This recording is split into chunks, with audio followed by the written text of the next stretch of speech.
Okay, we're live. And it's just my face right now. I do have to take a moment to try to invite people to come hang out.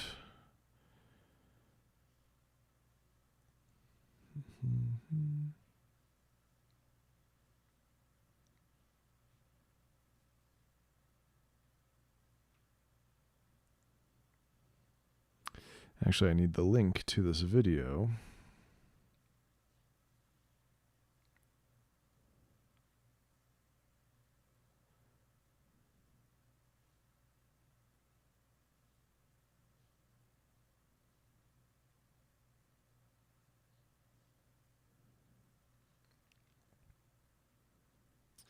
All right, first to Patreon. Oh, hello. Hello, Blathbandia, and hello, Valerie. Welcome. I'm gonna let the Patreon patrons know that I'm doing this before we get started here.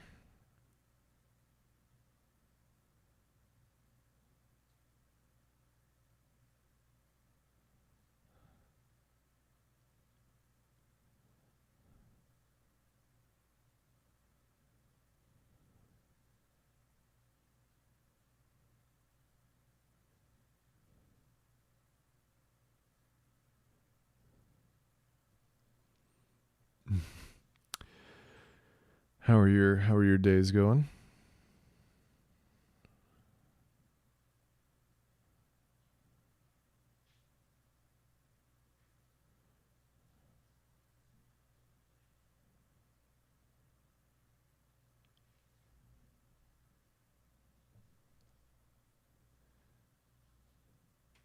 How's the audio level? It's looking okay on my end, but I just want to double check with you guys. Oh, who's my favorite character to write for? Ooh, that delay is I forgot that I have to set YouTube to the low latency mode, but I didn't do that again. So, oh well.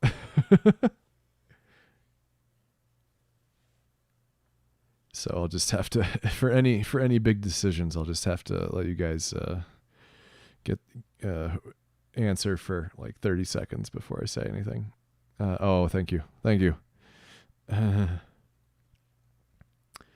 Let's see. Let's see. Are the comments showing up on the screen okay?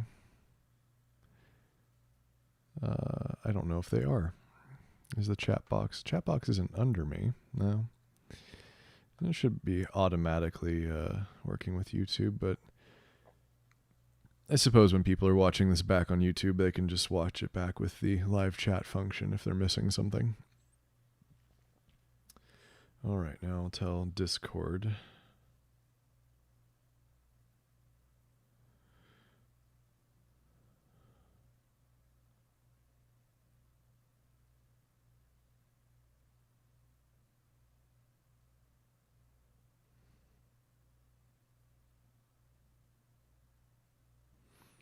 All right. Comments are not on screen. Yes, it does appear that they are not on screen. Why are they not on screen? Is there anything I can do about that? The issue may be oh, that's the source code, not the source.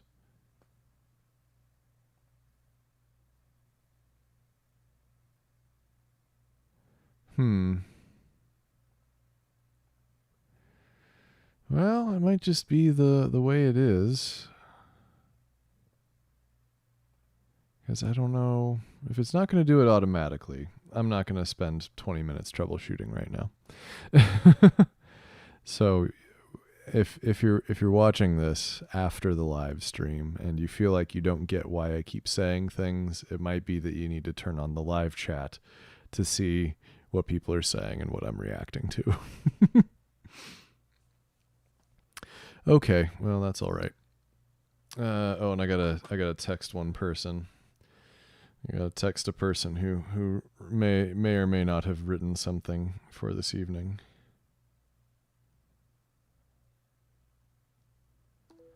Because we're starting, of course, with the Fanfucktion.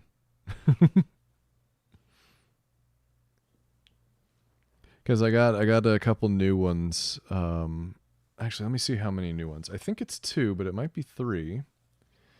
And now that I think I'm done fucking with settings for a minute, I have to put the keyboard and mouse away. If you've been watching my other streams and you're wondering why I've been complaining so much about my keyboard and mouse setup, like it's this.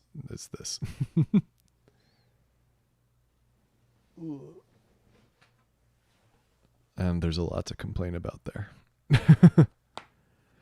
Okay.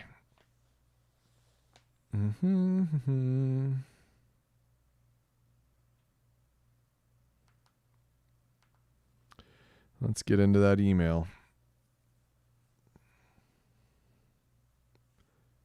And see what I've got.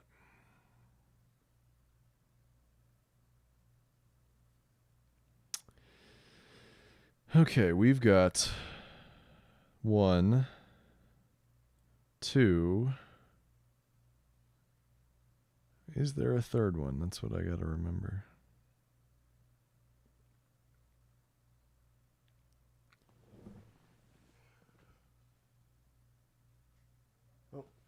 I thought I saw text pop up on the screen, and then I was about to sneeze, and it killed my sneeze. Oh boy, that was a great looking moment, I'm sure. I think I'm just lightly allergic to the fuzz that comes off of this screen here.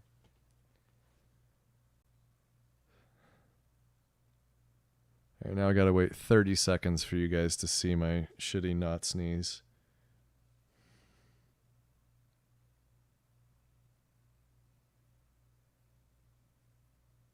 No, it might just be the 2 then. I thought there might have been a third one that maybe somebody sent me a while back. We'll do the porn at cocosindustries.com.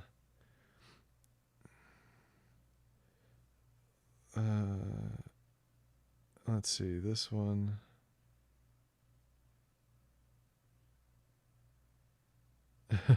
And if anybody wants to hammer out a half-assed last-minute fanfucktion, then you can go ahead and send it to porn at cocosindustries.com right now, and I can read that.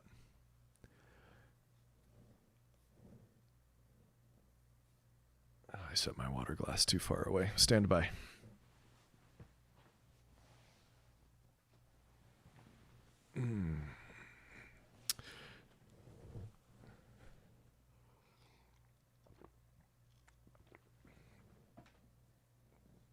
So Patreon patrons already have access to the next episode. Oh, I didn't, James Edgar, I did not answer your question. My favorite character to write for. That's tricky because I like writing for so many of them. I mean, I wouldn't consider writing for Corin the Third to be like, the most exciting because he's just the bulk of everything. He's the the main character. I love writing for Junior, and I love writing for especially when I get like other actors in. Like I had such a good time working with Kristen for Dorothea, the temporary king of Evilon. That was so good. Oh man, working with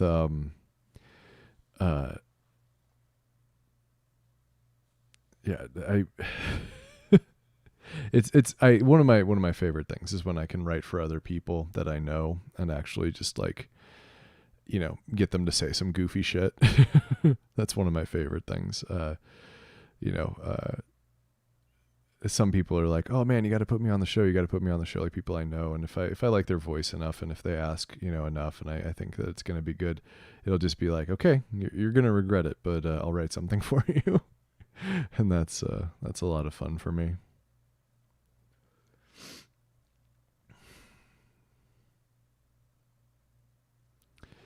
Yeah. So unfortunately, Valerie, this is I believe you bought me the ring light. The ring light is technically holding up the camera right now. However, it is dead. I picked out a not great one, and it's already dead, and I don't think I can fix it. So that's a bummer, but that's okay. I still appreciate it.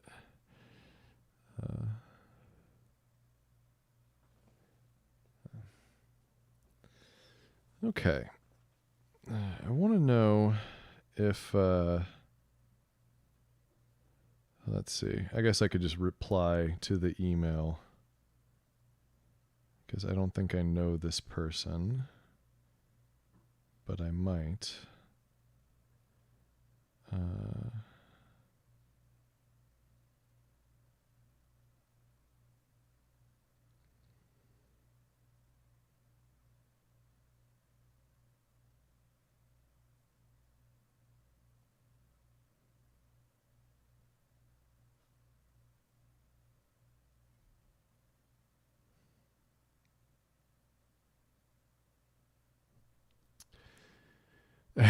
Yeah, no, it's okay though. So we just have the overhead light in my room, which is oh so flattering, and this camera is so noisy. Like, look at oh, you know what? You guys are seeing what I see because I have to reverse the camera for the Never Rad streams. So you guys are seeing what I see. Which is actually a mirror image of what you would ordinarily be seeing. Let me, yeah, put that back. Because I was going to say, if I'm pointing into this corner and I see my hand as a mirror, you're probably seeing the mirror like I was. Okay. YouTube will allow me to lob off the beginning of this if it's too awkward. So if I answer that question about who I like writing for one more time, might be that I'm planning to get rid of the awkward not sneeze, etc. Yep. Oh, and your text is on screen. I wonder how that worked out.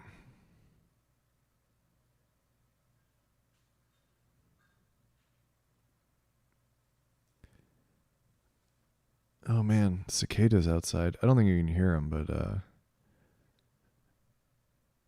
it's summer. Yeah, this microphone doesn't pick up much that's not like right on top of it. Yeah. Oh, see? We got text on the screen.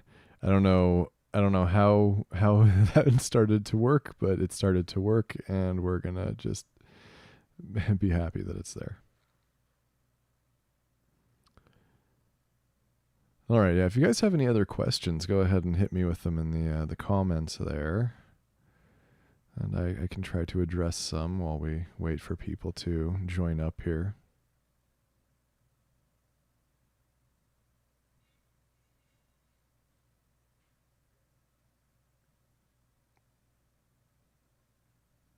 I don't want anybody to miss their fanfucktion being read.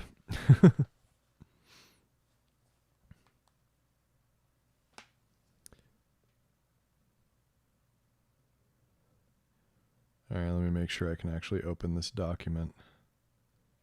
Good. People have been sending me Google Docs more, and sometimes it'll be like, you know, if inquiries at kakosindustries.com doesn't actually have a Google Docs account, it'll be like, oh, you can't read this. You're not the right person. Well,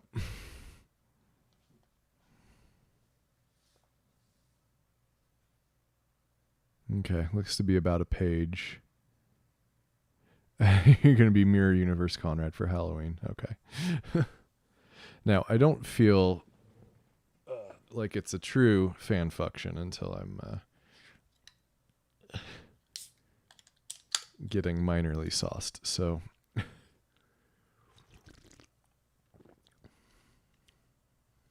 that's pretty nice.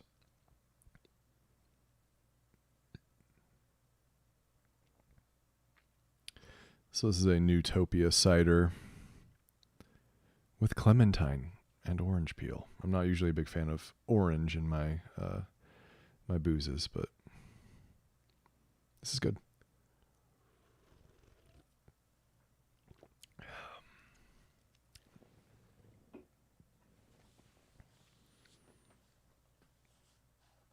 Actually, I'm gonna read the other one first. Let's see.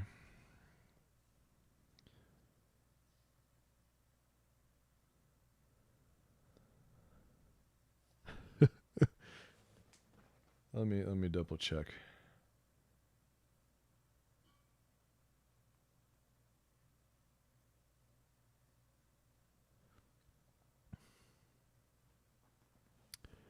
All right, I'll just read the story. We'll talk about the credit later. Corin walked methodically down the hallway towards the recreation room once used by the defunct Division of Mining and Tunneling. Tabitha followed close behind. Corin broke the silence. Thanks for coming back here with me. I know we aren't really supposed to confabulate this close. But we have needs. Intimacy, touch, love, even the tenderness of a home-cooked meal shared with someone you care about. It's been a long time. Do I have stilts? I don't own stilts. I did have stilts as a kid, but they were only probably about a foot of actual stilt, and they had hand holding things to hold with your handles.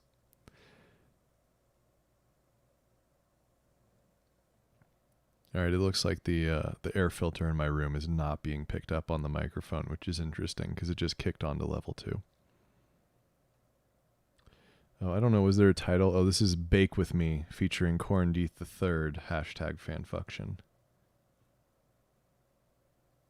Oh, you're asking because I'm tall and if Elizabeth is going to be my my doppelganger.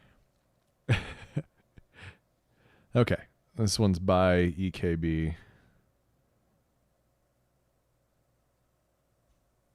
So Corin broke the silence, and then, I know, Tabitha's unwavering voice was a strange comfort. Corin continued, I mean, it's been that way for all of us, but I'm talking about before we had to isolate. Maybe we can fix what we've both been missing. We're already here together, right? We've already broken the rules. I think that will work well for both of us. Tabitha's voice was too familiar. Is this the conventionally beautiful Tabitha or the more exotic Tabitha? Or how did I describe them? Because I was trying to avoid describing any actual physical qualities. But it was one of them is a bit more strangely beautiful.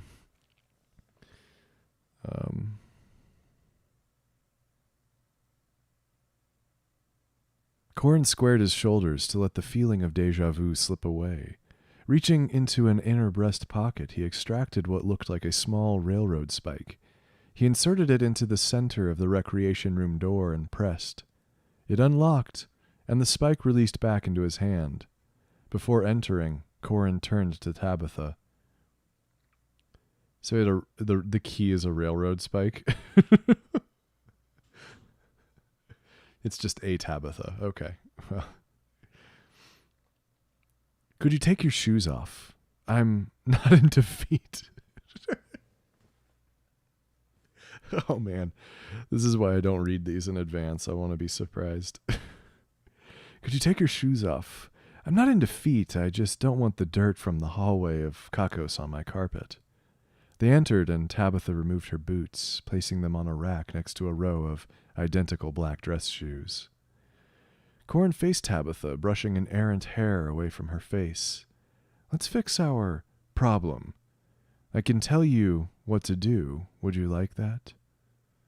Yes, show me, Corin. Corin walked to the kitchen island, sat, and poured them 3 fingers each of scotch. That's not a small amount of scotch. I guess that's like, what, 1.5? I don't know, depending on the glass. Bitha, go wash your hands. Oh my God, Bitha. Tabitha bit her lip and obeyed. Corin proceeded to direct Tabitha around the kitchen and watch her with a deep, Epicurean intensity.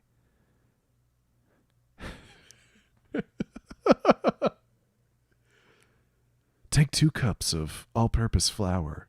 1 cup is 120 grams. Weigh them.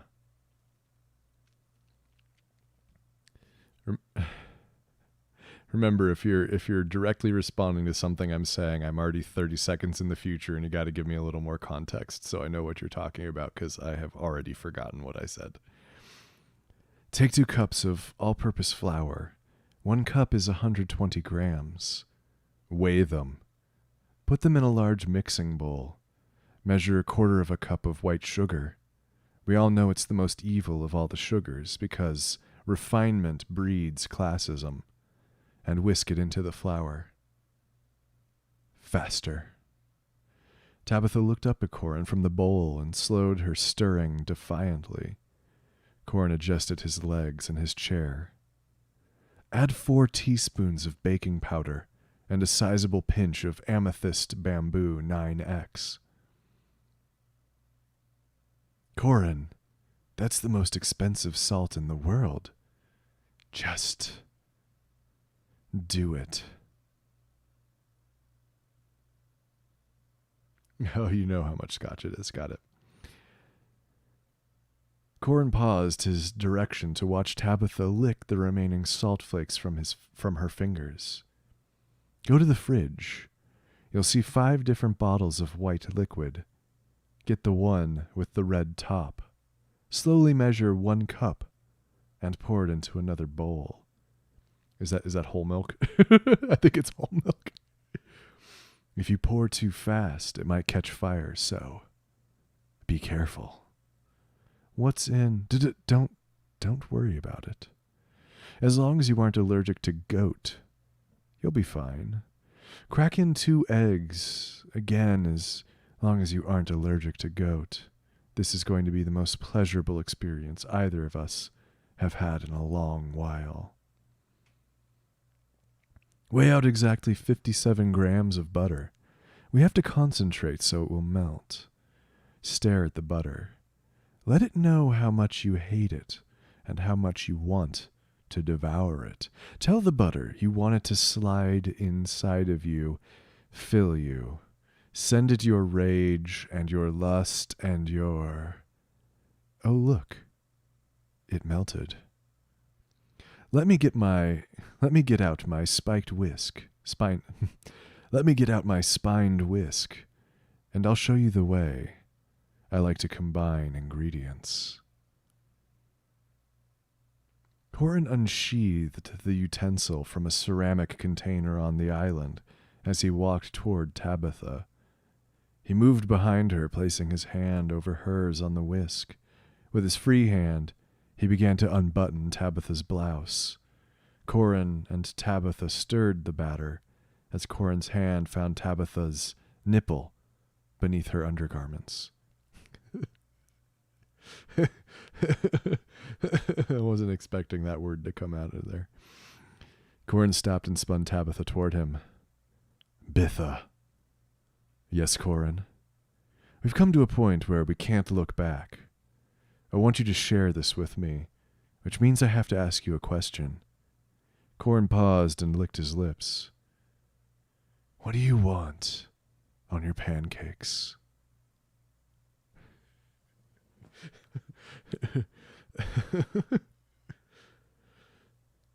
Thank you so much for that one. That was a lot of fun. Okay, let's read the other one.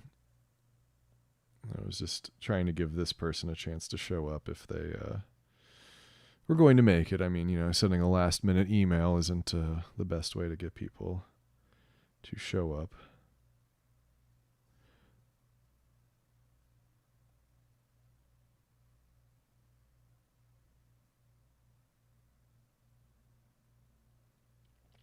This one is titled The One About the Train. I don't know if I don't think the author put their name on it. We'll check at the end if there's something they'd like to be called. Corin Death I was known for many things, one of which being his love of engaging in sexual activity on or in many modes of transportation. Oh no, it's the the train festival? One of the dumbest. I don't know what it was about. Like I don't know why I came up with that one, but it was just silly, wasn't it? It took next to no prompting, and sometimes literally no prompting at all, for the man to recount his tales of fucking in planes, boats, cars, and in one very memorable affair, on a unicycle.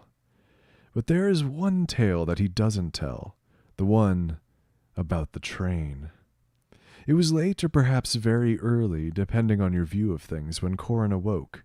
His head was aching as he found himself nearly sober. That's bad, he thought, patting himself down, looking for anything capable of getting him high.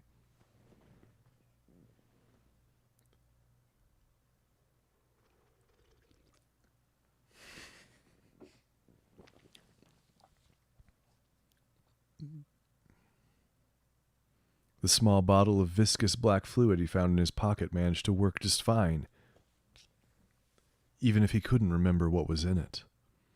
When he was finally in a decent enough headspace to check where he had ended up, he found himself quite surprised. He was alone, lying on the floor of a spacious train car. That itself was not unexpected. The fact that the train appeared to be breathing, however, that bit was. "Fuck is up with that?" called out the middle-aged CEO, quite shaken. I'm sorry, that's not his voice. "Fuck is up with that?" called out the middle-aged CEO, quite shaken. He thought long and hard. Something seemed to come back to him. At some point in the week-long bender,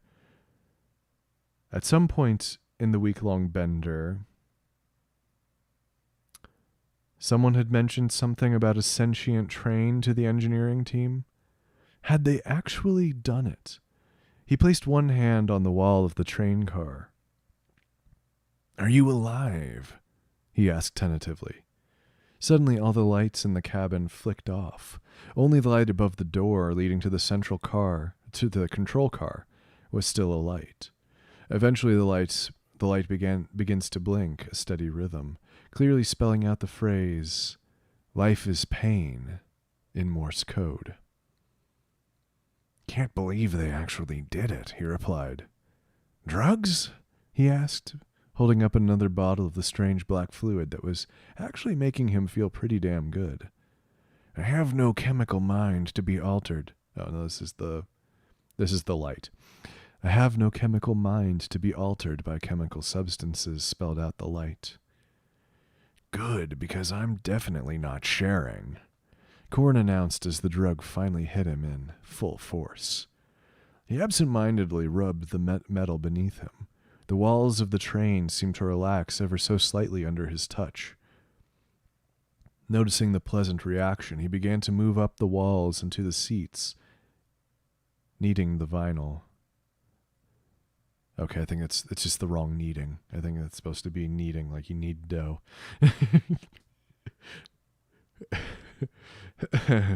Don't send me stuff if you don't want me to make fun of your spelling. Noticing the pleasant reaction, he began to move up the walls and to the seats, kneading the vinyl. But now the metal had begun to softly creak, sounding strangely similar to a human groan. To a human moan, excuse me. "Feel good?" Corin asked, despite already knowing the answer. The door to the control room swung open on its own, as the light began flashing once again. "I know something that would feel better," answered the train. "Very subtle," Corin laughed, walking into the control room regardless. The lights switched on of their own accord as he entered, blinking out the phrase, "Subtlety is overrated." Corin simply couldn't hold back his laughter. No truer words, he said as he began to explore the various dials and switches along the control panel. Any response the train might have had was lost as the overhead light began to flicker uncontrollably, and the metals shifting grew louder and louder. Corin turned the dial next to him, as high as it would go, while palming himself through his slacks. "Who's ready for the main event?" He called out, removing his clothes and laying down atop the control panel, hazardly rubbing his entire body against it. Both were far too aroused to care for precision. A loud groan and a piercing whistle marked the pair's crescendo. The train's walls still seemed to breathe, but heavier than before. The light blinked exactly twice. Even as tired as he was, the man still laughed. Of course there's going to be round 2. Who do you think you're dealing with? Outstanding. Here, let's see if they signed how they wanted to be addressed.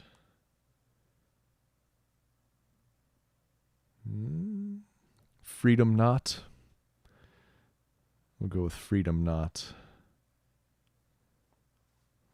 All right, those are the 2, unless somebody sent me one just now.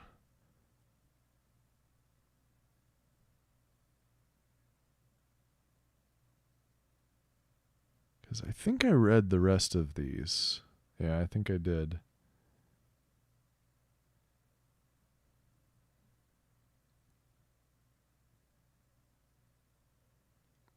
Well, okay. So that's going to do it for that, unless anybody wants to send me something like right now. But otherwise, we've got some Dream Daddy to get back to.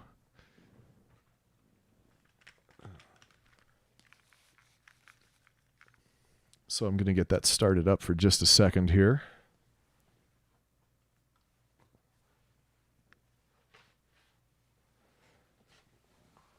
If you guys have any questions or anything you want to say that you desperately want me to reply to,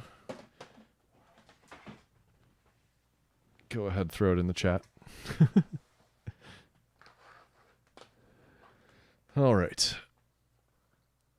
And I guess that is on Steam. I've been playing so many games that are DRM free recently.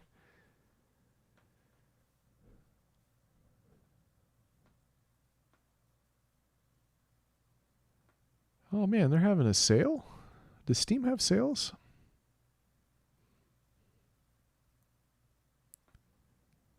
Okay, so something I did want to ask you guys, because I think I'm just going to play out one romance here. We've already been on one date with the cool dad.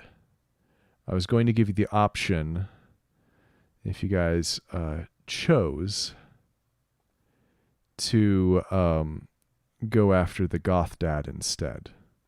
But those are the 2 options.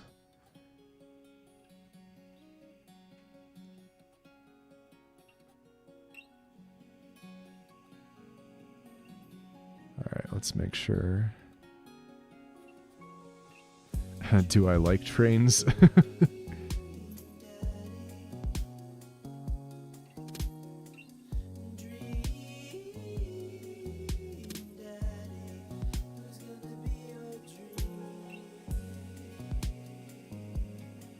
Come on, game capture settings. Do I have the wrong? Oh, okay. It found it. We'll look at that instead of my face now. Can you guys hear it okay?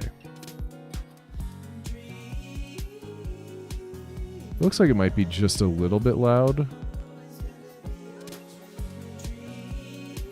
I'm gonna drop it by like handful of decibels. You'll have to let me know. But I want to see some votes for the cool dad or the goth dad. All right, we got one for cool dad.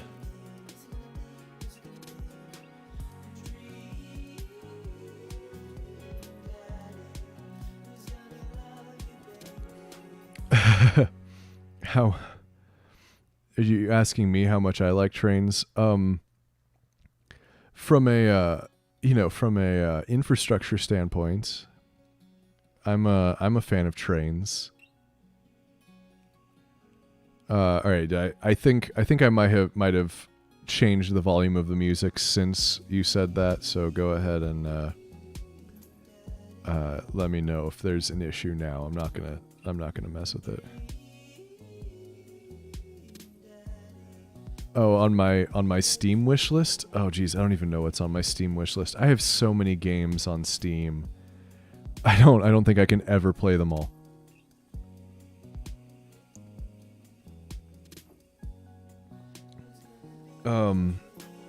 I guess I'll passively look at that for a minute.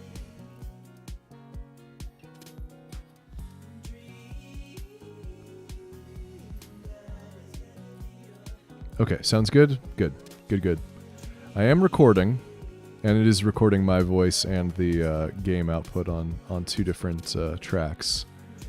So I should be able to play with it, but more than likely I'm just going to leave whatever is on YouTube and maybe just cut off the heads and tails if it's an issue.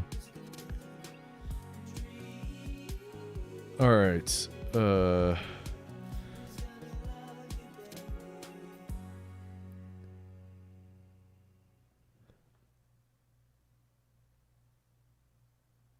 Let's see. It looks like Astroneer is on sale. I've had my eye on that for a while.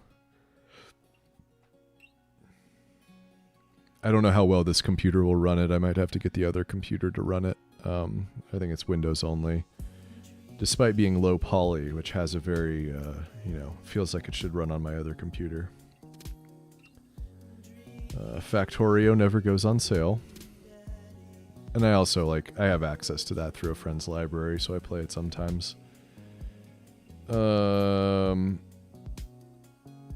RimWorld isn't on a huge discount, but that might be kind of a funny one for doing a Kako stream, because it's just, it's like the darkest parts of Dwarf Fortress, but in space. Oh man, Towerfall is only $3 or $4. I might already have that though. I'll have to double check. I don't redeem all of my keys. Far Cry 3 Blood Dragon, which I think is like the Vaporwave one. Yeah. You might want to check out, what's the, shapes.io, shapez.io. You can play it in the browser, and it kind of scratches the same itch as Factorio, I think. Oh, the longing. You want commentary. But it's like, what is it, like 400 days long? I'd have to have other games. Like, I'd have to play that for, like, the beginning of every stream for over a year. You know, assuming I don't get one of the faster endings. Let's see. I've got a couple things, like... I don't know anything about Long Live the Queen, but I heard that it was a really good story-based game from some recommendation thread on Reddit, and I have that on here. It's $3.49. Brigador, Salt and Sanctuary.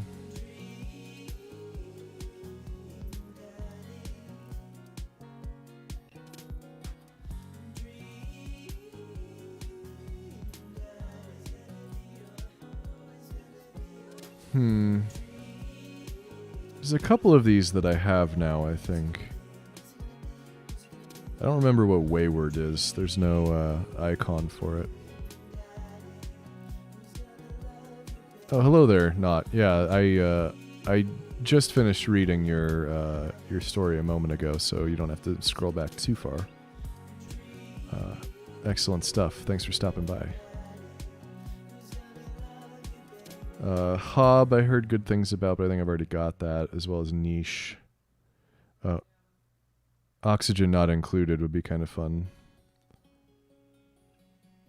But I have so many games. Like, I've been getting so many so many Humble bundles, and that itch.io bundle is just, you know, so many games.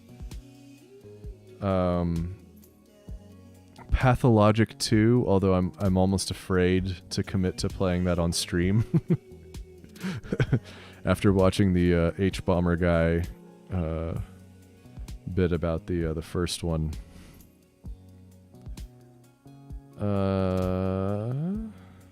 Dead Cells. Yeah, a couple of these I've got. Disco Elysium looked really cool. Morphite looked really cool.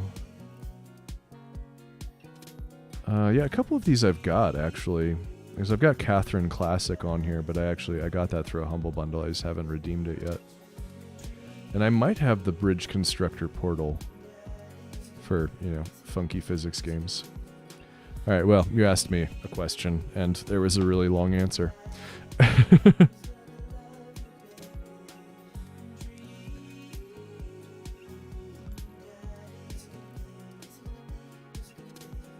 Now that I know that I can upload videos directly from Twitch to YouTube, it's a little bit easier to maybe move the other computer into my bedroom here to stream. I just also have to put Windows on it still. Okay, and I think we got 1 vote for Cool Dad and 2 votes for Goth Dad. If anybody wants to try to balance that out, I think we might be going for the Goth Dad.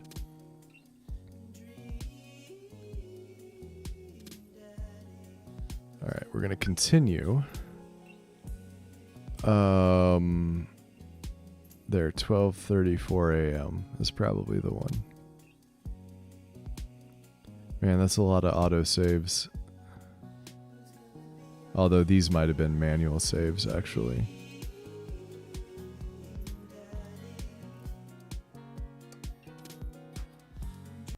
Welcome. You've got dads. I've got dads. So it's between Matt and Damien. And I guess we got a message from Craig. He's got a favor to ask. Robert invited him over for dinner.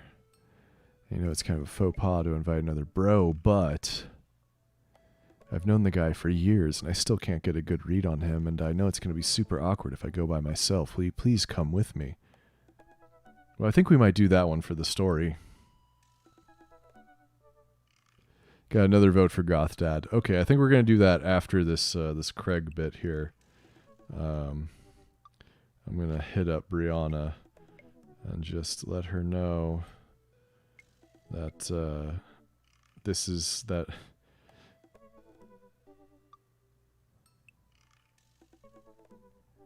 this is happening, and she successfully skipped all of the Fanfucktion. All right. I love food. I especially love food that's free. And I don't know why you're so sweaty over cooking, but sure.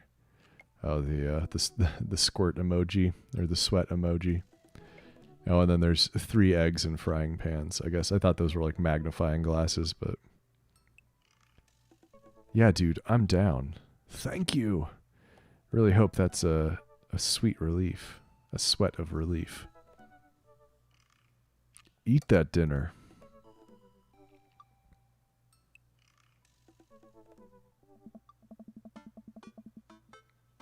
Oh man, I don't know how to feel about social time with Robert. Still, I guess free food is free food. Yeah, dude, I'm down. Thank you. Craig and I decided to meet up before heading over to Robert's place.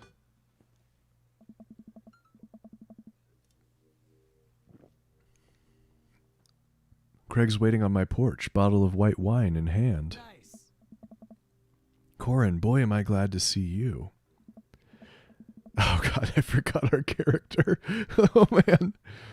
Likewise, man, classy of you to bring wine. Oh, man.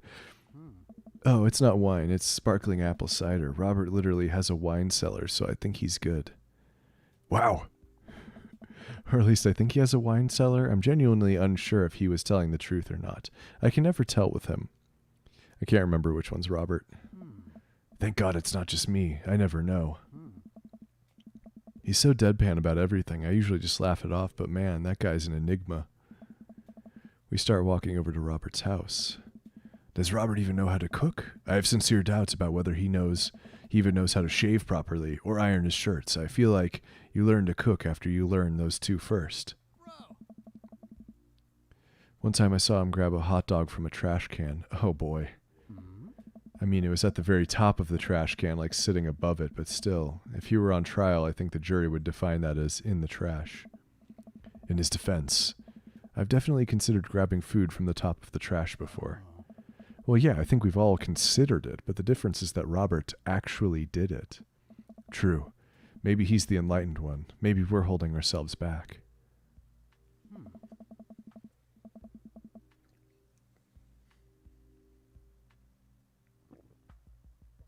These streets are so claustrophobic. It's like they're one way, and there's not even room to park on them.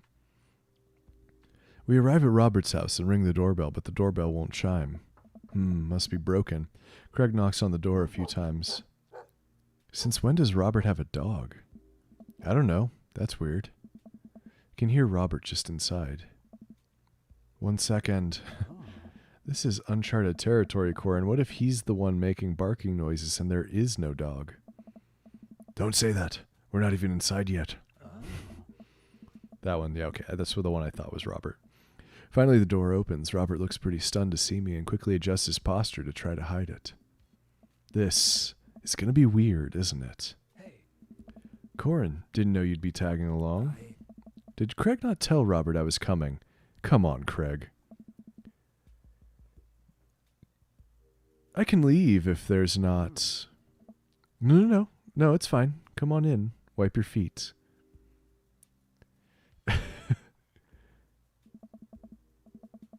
Yeah, a good thing. Wipe your feet before seeing this mess.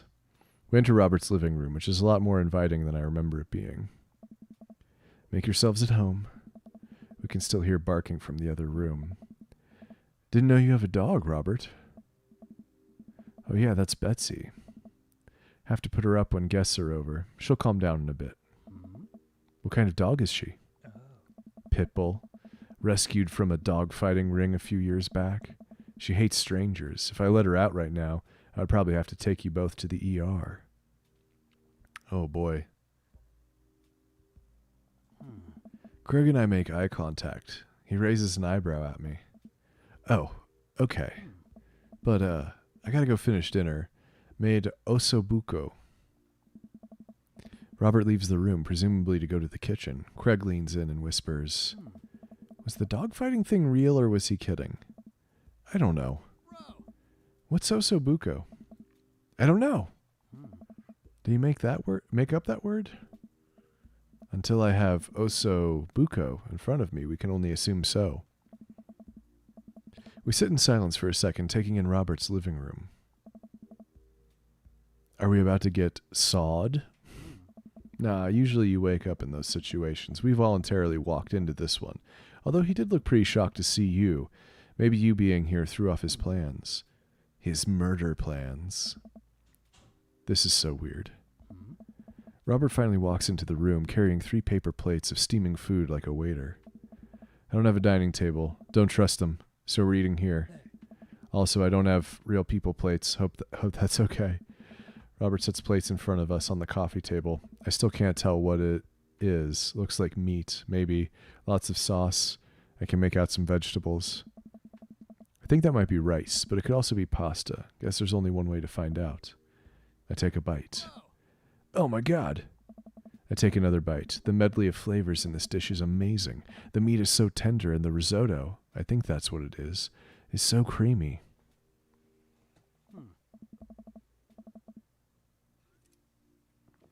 Robert, this is really incredible. You cooked this?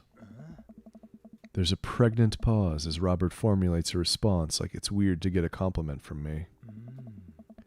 I fished it out of a dumpster behind a restaurant, or at least I think it was a restaurant. Can you believe people just throw this stuff away? I almost gag. I look over at Craig, who looks wary but still has his mouth full. He gives Robert a thumbs up. Glad you like it. Where did you learn how to cook like this? Worked at a restaurant in Spain for a hot sec. Is he messing with us? I decide to play along. You lived in Spain? After I dropped out of college, I went backpacking through Europe, crashing on couches, sleeping in hostels, wherever. Totally broke, worked a couple of odd jobs wherever I could to scrape together some cash. One night I'm eating dinner at this little restaurant just outside of Madrid. I go to pay and realize I spent the last of my money on booze the night before. I'm in the middle of ditching when the manager catches me and puts me to work in the kitchen. Long story short, they ended up liking me so much they offered me a job. Why not, right? Started living with some distant relatives on my ma's side. Over the course of 2 years, I worked my way up from busboy to sous chef.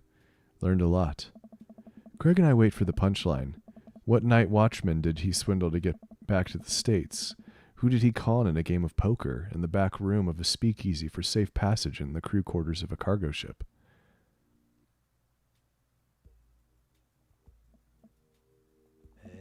Anyway, I still love to cook. I don't know what's real anymore, but this food is so good I kinda don't care. Plus Robert is actually talking to me like we're two people in the same room, which I guess is nice. That's amazing. It really is. To be totally honest, I wasn't expecting gourmet cooking here, especially not served on paper plates. I don't care about presentation. If the food is good, it should speak for itself. This ossobuco is screaming for itself. And paper plates are just as good as regular plates if you double them up. Hey, is it bad if I ask for seconds? No problem, but save room for dessert. I made lemon berry savarine.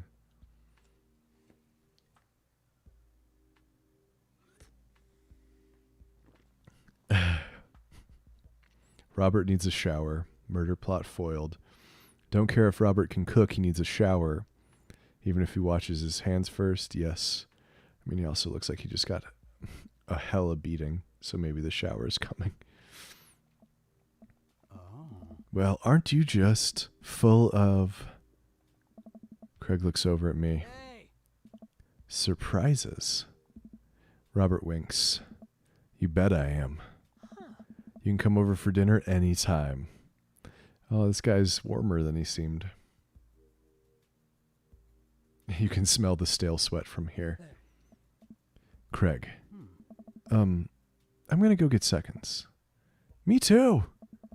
After consuming way more ossobuco than my body could handle and then really ensuring a later food coma with a generous serving of whatever savarine was, Craig and I decided to head out.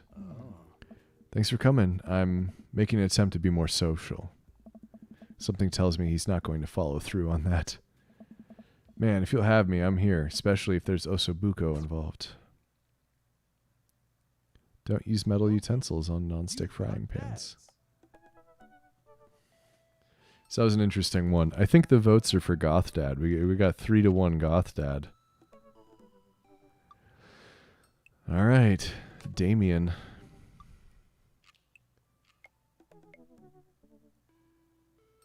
If you could only take one thing onto a desert island, it would be a coffin. His turn on is pronouncing bosom correctly. He wanted to be a bat when he grew up. He loves foreign art house horror, an industrial dark wave club in Berlin, upside down cross, mortality salience.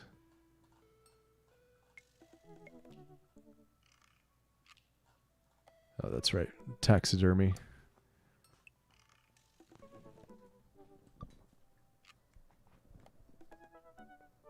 Oh, shit. I'm trying to move the... Trying to move the camera so it wasn't in my way. Sorry about that.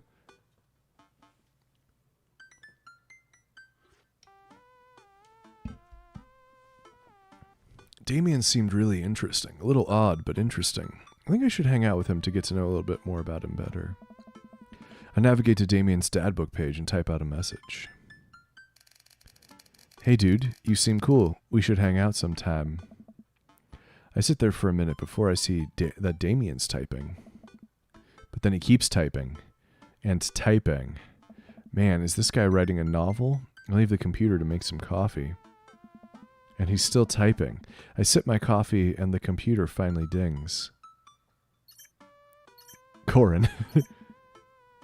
I must confess my excitement to be receiving your kind letter, for, as you see, I do find myself available to enjoy your company. I must ask for your forgiveness, however, as I believe our first meeting did not paint me in as gentlemanly a manner as I would have liked.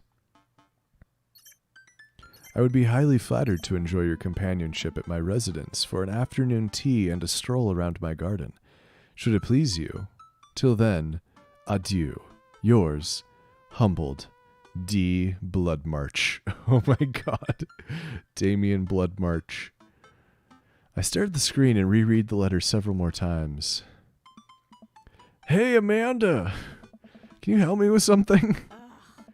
Dad, for the last time, I'm not popping your back pimples. Oh, that's not a sentence I wanted to read. No, can you interpret this for me? I turn the computer to Amanda and she squints at Damien's message.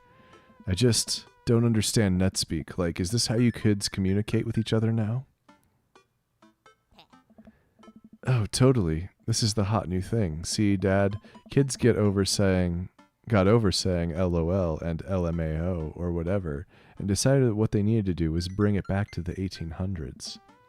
So what do? Where's your pen and quill? Well, the quill is the pen, right? What? Did you forget to unpack the pen and quill?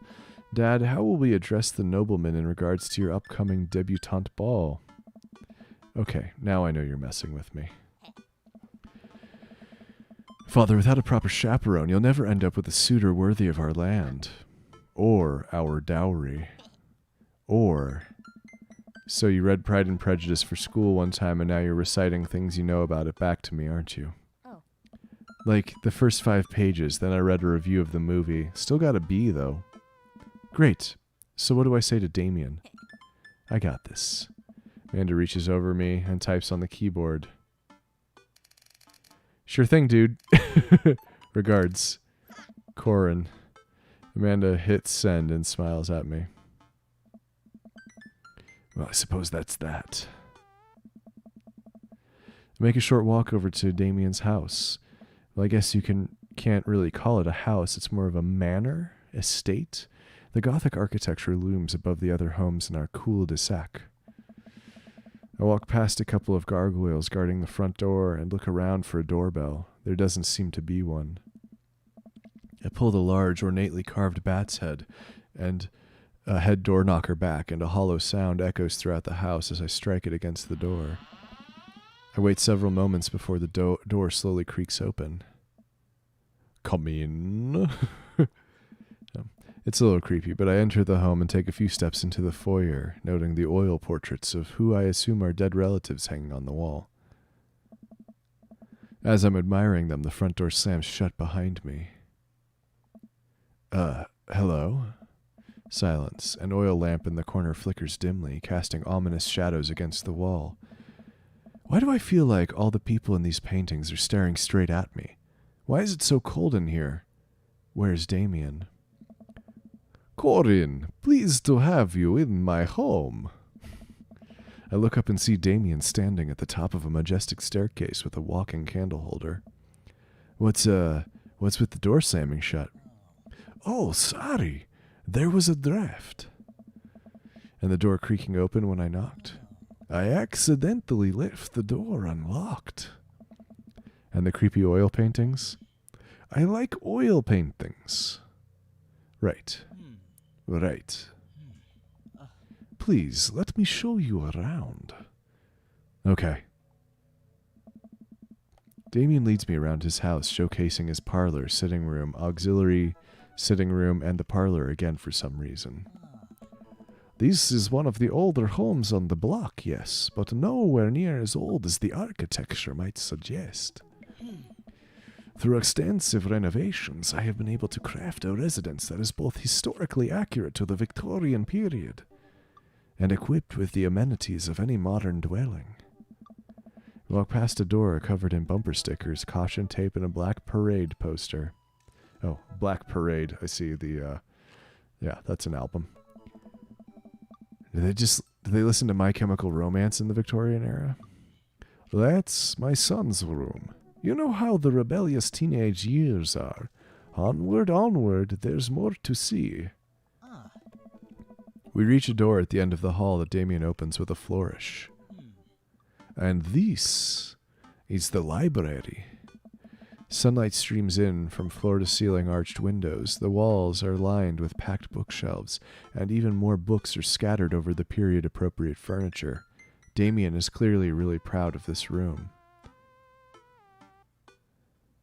Look out the window. I walk to the window and I'm greeted by a beautiful view of Damien's backyard. It showcases a beautiful view of the rest of the cul-de-sac. Hey, I can see Craig on his lawn. He's doing push-ups with his daughter on his back. Damn. He sees me and waves happily doing push-ups with one hand now. Damn. Did you know that the Victorians spent at least 20 hours a week gazing longingly out of full-length windows? Wait, really? No, but Victorians did appreciate telling a good joke.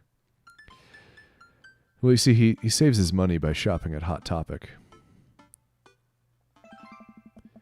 I walk up to the glass display of pinned bugs on the wall. It's pretty impressive. Nice bugs. I pinned them all myself. Maybe I could show you how sometime. I'm concerned I would stick the pin right through my finger. Ah, the pinner's gambit. Is that a thing? No. You know, Corin, in the Victorian era, there was some controversy surrounding reading. Many people thought the more tawdry novels would encourage youths into a life of crime and would cause too much of a distraction from work and school. I pull out a book at random and examine the worn cover. Opening it, I turn to a random page and read aloud. I like how nobody's giving me shit about making this guy a full-on vampire in the voice. Naruto struggled against the chains that Sasuke had bound him with. Shirtless and out of breath, he looked up at Sasuke. Sasuke smirked, unbuttoning his ninja pants. Okay, I think that's enough. Damien snaps the book shut and puts it back on the shelf. Is that Naruto fan fiction? That's a rare book from my private collection. Please, will you join me for tea? I follow Damien to his sitting room where the finger foods have already been set out upon a beautiful tiered silver tray. I take a seat on one of the high-backed chairs as Damien pours and serves me some tea. I can't believe we're having a high tea. I never thought I'd get to do this. Damien smiles to himself. What? It's a common misconception that high tea refers to the wealth of, or class of the people enjoying it, when in fact the high refers to both the later time of day that the working class had to enjoy tea, and the height of the tables on which they're served. Oh, my dear friend, we're currently enjoying afternoon tea.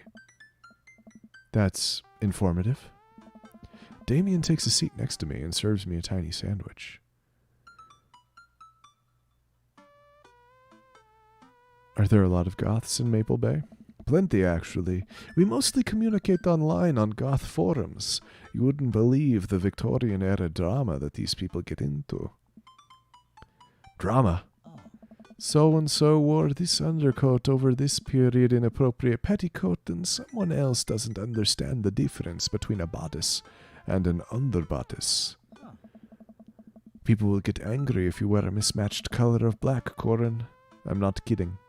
This is an actual thing that people get angry about. And don't even get me started on substyles. Damien catches himself before he gets too heated. It's all mostly frill-based discourse. What got you so interested in goth stuff? Well, when I was a young boy, my father... Did he take you into the city? Sorry? Haha. Did you guys see a marching band? Oh no. This is not a band I know. This was maybe just a little bit after my time, but I wasn't into it.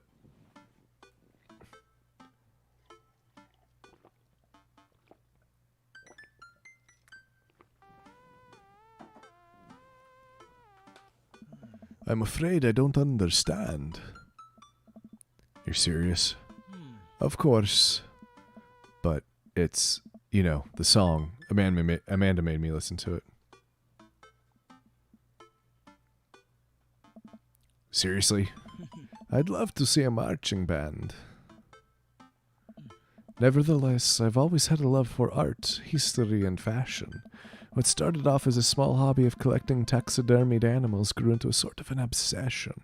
It's a privilege to be able to appreciate the lives and culture of those who came before us, I think. Why not go all the way? I like not dying when I catch a cold. He takes a sip of tea.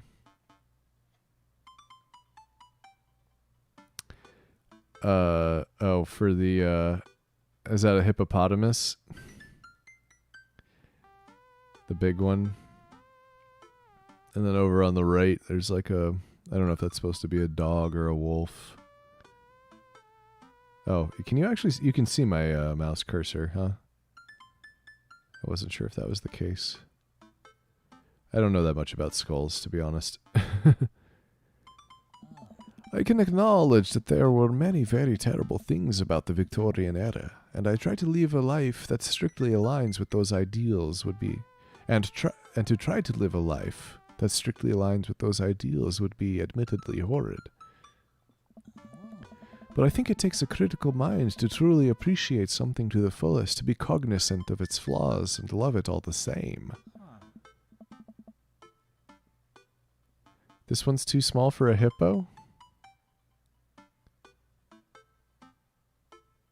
Alright. Tell me, Corin, do you have any hobbies? Oh man, I do, but I don't know if I care about anything the way you care about this stuff. Well, I'd love to hear about your interests. Hearing someone talk about things they're passionate about is intriguing and, quite honestly, rather attractive. Please do tell me about your hobbies. Quick, sound sophisticated. Like watching soap making videos on the internet.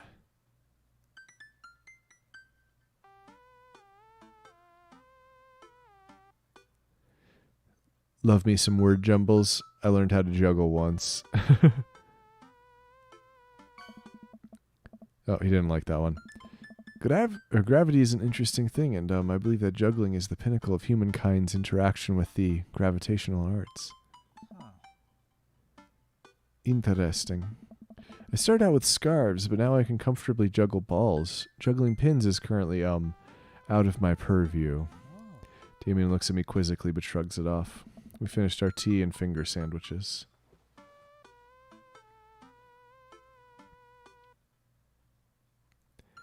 I don't know which one you're referring to as Risky McLongface.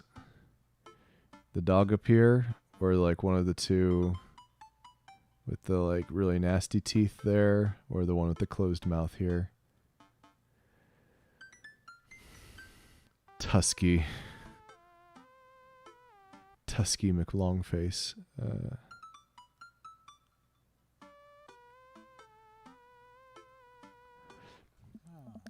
Come, I have one more thing to show you. Damien takes me around the back of his home, where a variety of flowers flourish in beautifully landscaped rows. A small stone path weaves through it, and butterflies flit lazily through the air. My garden. It's beautiful. Thank you. Victorians took flowers and floral arrangements very seriously. You see, it was considered uncouth to discuss personal and romantic relationships in public, so lovers and friends alike would use bouquets to send secret messages to each other. Each flower and plant is symbolic of different feelings. Even more interesting is that one flower could mean different things depending on the other plants it was paired with. One had to be extremely careful, as even the style in which the ribbon was tied around the bouquet affected the message. Damien leans down and plucks a gorgeous bright orange flower off of a vine. Lilium bulbiferum, the orange lily. What do you think this one means? My loins are ablaze. Thou art the tightest. 3 cheers for sweet revenge.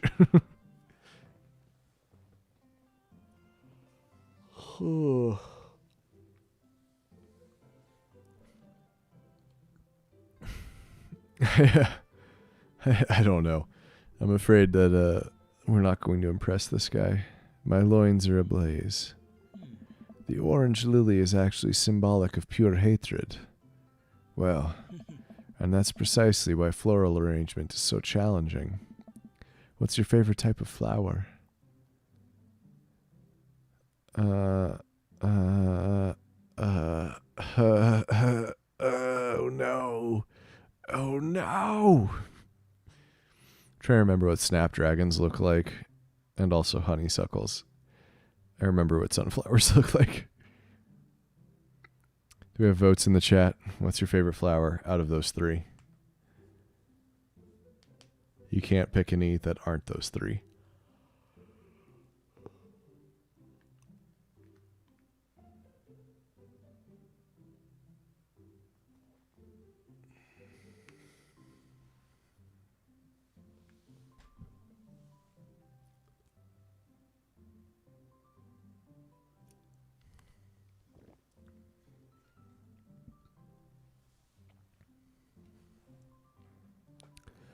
Man, the latency on this is pretty intense.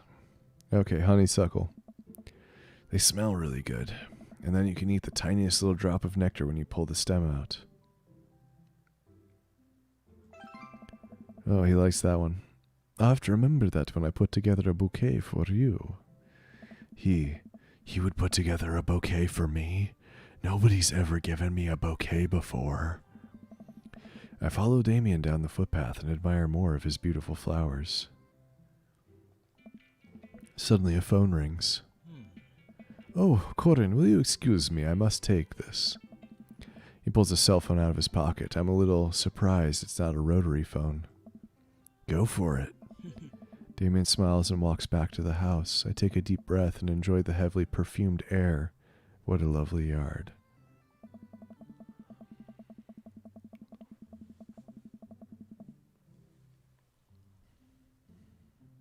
This makes me wish I'd put a little more effort into the garden Amanda and I tried to start one time. Our watermelons grew to the size of cherry tomatoes and then immediately died.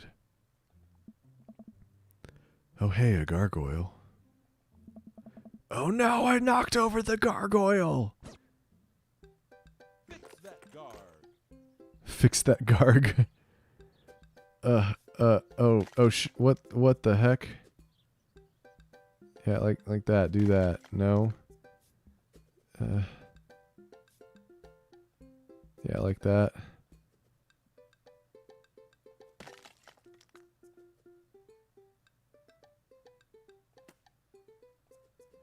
Oh, I thought this was gonna be harder.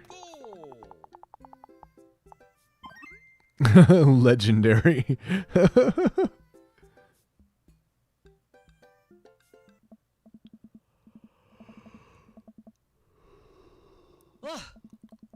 Corin, my sincerest apologies to have kept you waiting. There's an urgent matter that I must attend to, so I'm afraid I must take my leave.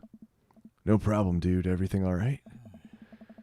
Damien worries the hem of his coat with his fingers and looks away. Everything is perfectly fine, but it's Lucian. What's wrong? He appears to have, well, his teacher needs me to come to the school post-haste. Do you need help?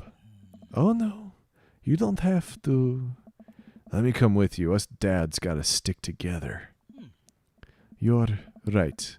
This is one of Lucian's more elaborate stunts. I would greatly treasure having another parent by my side. Let's go. Damien and I walk into the school and are immediately greeted by an anxious-looking Hugo. Hey, Damien, you're here in record time. I wouldn't miss it for the world, dear friend. Wow, whatever it is, it doesn't seem like this is Hugo and Damien's first time to the My Kids Are in Trouble rodeo. What is it this time? This, Damien, you have to see to believe. Damien and I fall into step behind Hugo, who leads us through the busy corridors of the school. We pass by several classes in session, and I vaguely wonder if Amanda's around. Hugo eventually ushers us into a small boiler room with a flight of rickety stairs leading down into darkness. Watch your step. I can hear faint voices drifting up from the basement, and they don't sound happy. As I'm led into the depths of the school, I recall the antics I got into as an angsty middle schooler. At least I had enough sense to stay out of creepy basements. We find another teacher in a boiler room tucked away in the back of the basement. With him are Lucien and Ernest, Hugo's son. Lucien has a bloody nose. Thanks for coming. I can't make heads or tails of this. I look around at the scene of the crime and see a bunch of bricks and some masonry tools scattered around. What happened here? Ernest punched me. Lucien tried to kill me.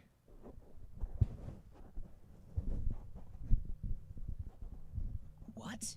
The room falls silent. I was not trying to kill you, dumbass. I was just trying to build a brick wall around you and see what would happen. You promised me there was wine down here. You tricked me.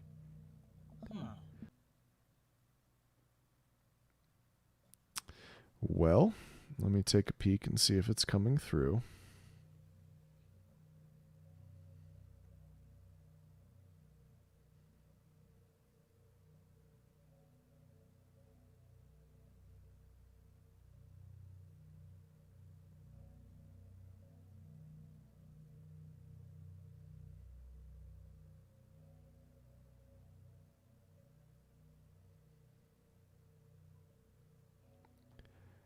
I can't tell if it's back on or not. If you guys can see this, would you please let me know?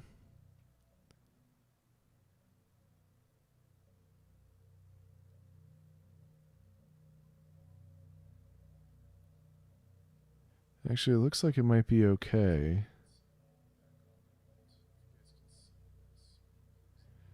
Cool.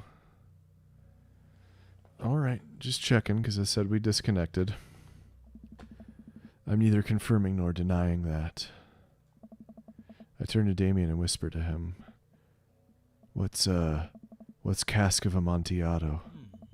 It's a classic Edgar Allan Poe short story, where a man gets his enemy drunk, lures him down to the cellar with the promise of wine and a fine vintage, then buries him alive behind a brick wall. Oh. It's a lovely story. So wait, Lucien, you tried to do that to him? I was curious to see how it would turn out. I wasn't actually going to leave him there. What was the thought process here, that Ernest was just going to sit still while you slowly built a tomb around him? Well, it worked for like 20 minutes because he's an idiot, but then he realized that I'd lied about the wine. And you were cackling maniacally. That sort of tipped me off. Ernest, 20 minutes? Dad. Sweet Manchego. Sweet Manchego. It took you 20 minutes, son? We just did an entire 2-week unit on the Cask of Amontillado, and it took you 20 minutes to realize Lucien was leading you into an elaborate ruse? Did you even read the story? I read the first 5 pages, and then I read a review of the movie. Whoa. It's only 5 pages long, and there is no movie. Haha, yeah, you're right. I paid Lucien to read it for me. Actually, he didn't even pay me, so when you think about it, this was me teaching him a lesson. Damien and Hugo both have their heads in their hands. You guys are always telling me to engage in the literature, and I did. I don't see a problem here. Alright, I'm filing this under what the hell. Don't do whatever that was again. You two are both suspended for a week. Ernest and Lucien high five. The teacher starts to stomp up the stairs. Hugo, I'll cover your class. Take your son home. Mr. Bloodmarch, you too. Thank you for your mediation. We all head up the stairs and out of the school in intense silence.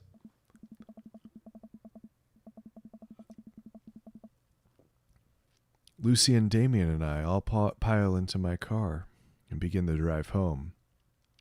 Lucien immediately puts his hood up and stares out the window angrily. I'm not going to therapy again. I know, son, it's entirely up to you whether or not you want to go. But I care about you, and I can see that you're struggling. So if you do decide that you would like to speak to a professional about your feelings, we can do that too. Maybe you can spend this next week looking for a summer job, I know how much you want your own car. I can't believe Damien's keeping his cool. I'm impressed. Fine. Thanks for not freaking out too hard. I love you, son. Lucien continues staring out of the window. Love you too. We spend the rest of the drive in relative silence. The moment we pull into the driveway, Lucien hops out of the car, slams the door, and runs inside. I didn't expect to have that conversation in front of you. He and I have a lot we need to work out. It's all right, and all things considered, Lucien's bricklaying was pretty good. So there's your silver lining. Oh. There is that, yes.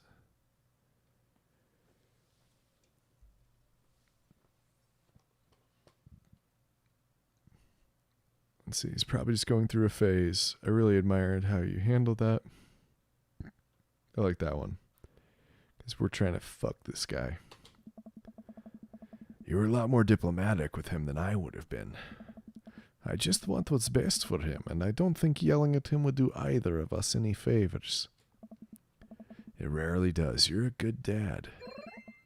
Boom. Oh yeah, I got some daddy points on that one. See you around soon? It would be my honor and my pleasure. Damien bows with a flourish. Classy. Come home to find Amanda curled up on the couch with a blanket watching TV. I plop down next to her. Yo. What you watching? Tiny House Hunting Brothers Extreme Edition? Ugh, I hate this show. The couple on screen bickers back and forth while standing in an extremely small house made out of recycled bottles. The Tiny House Hunting Brothers watch them with bemused expressions, both of their heads touching the low ceiling. I told you I wanted a two-bed, two-bath, shabby chic cottage. This house doesn't even have a bathroom. I'm glad you're having a good time listening to this. Yotham. But honey, the outhouse is only 20 yards away. It's not that bad. Yeah, you gotta have the outhouse a certain distance from the home in case you got hookworms. I am not pooping outside, Greg. Why don't they just get a regular-sized house? I don't know. How'd afternoon tea go? It got strange. We had to go to the school to pick up Lucien since he lured Ernest down to the cellar with the promise of a fine vintage and then tried to brick him into the wall, right? How did you know that? Has everyone read this story except for me? Lucien live streamed the entire thing. This entire day is beyond me. But otherwise, it was a fun day. That Damien guy is a character, but he's really good company, and a surprisingly diplomatic dad. I dig his style. You know what? Me too. It's never too early to invest in a personal IRA. What is Ojo-sama? Have you considered taking part in the goth lifestyle?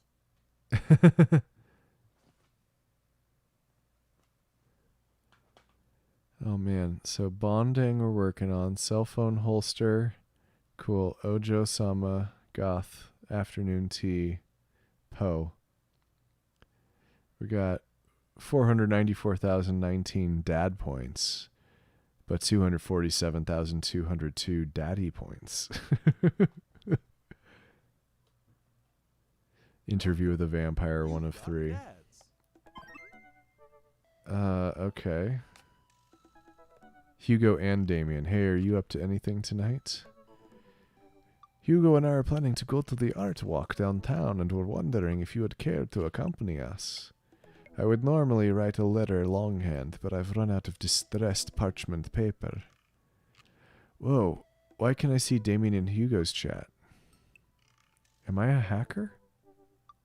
But I don't even have a hacker alias. The feds are going to bust down my door any minute now. I've got to destroy this computer. Corin, this is a group chat? Oh, thank God. Do either of you guys know how to destroy a computer? You can run Derek's boot and nuke from a startup flash drive, but once you've done that, it's best to physically destroy the platters altogether. The Victorians were well versed in information security. Corin, do you want to go see some art or not? Art is good. Let's go see art. See that art. If life gives you lemons, parsley, onion, and eggs, make something. Oh well. Damien and Hugo invited me to the monthly art walk in downtown Maple Bay. Never really been to one of those before, so I'm not quite sure what I'm in for. I think I'm here a bit early. I don't see Damien or Hugo around anywhere, and I feel just a little uncomfortable standing among all these fancy art people. Corin? I turn around. It's Joseph. Joseph, what are you doing here? Oh. Joseph scoffs at me. What am I doing here? How could you ask me that? I'm obviously a huge art appreciatist. Oh. Oh. Okay, fine. Damien invited me to this art walk thing, and I guess he invited you too. Yep, admittedly a little out of my depth here. Oh. Thank God. I thought I was going to be the odd one out. Are you allowed to say that? Say what?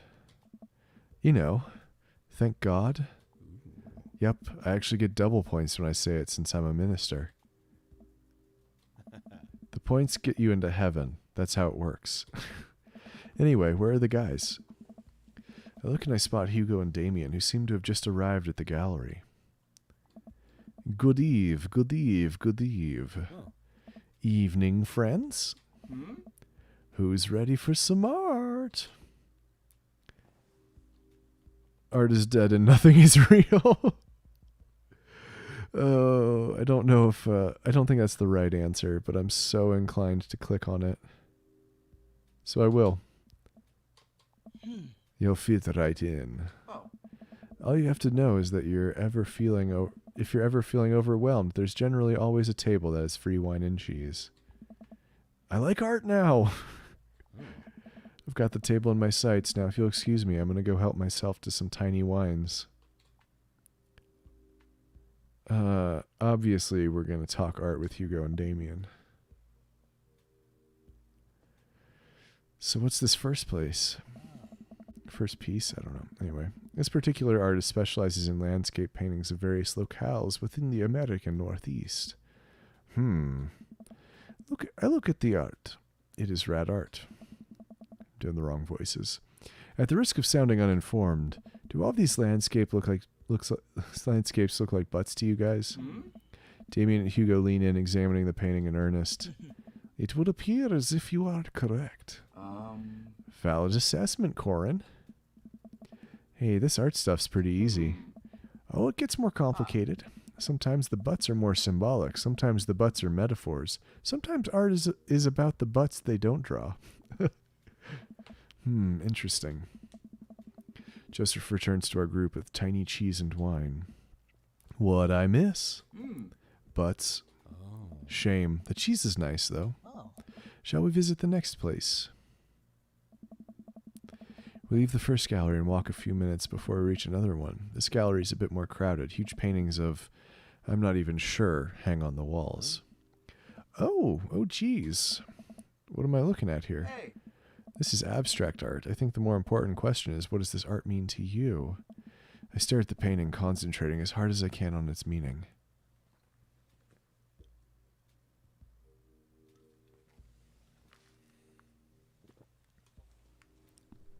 Let's see. It's a metaphor for the human condition. Reminds me of my childhood. It represents strife. Oh my God, it's a butt. It's a butt. Oh. Everyone else stares at the painting. Yeah, that's definitely a butt. Oh. While a valid assessment, I feel like the artist was trying to make a different statement. Probably how much he liked butts. You are a servant of the Lord. We're all God's creatures, even butts. Comparing this piece to the artist's body of work, I'm pretty sure this represents the sense of isolation he feels creating traditional abstract artwork in a field that's rapidly moving toward digitization. Wow, how do you figure that?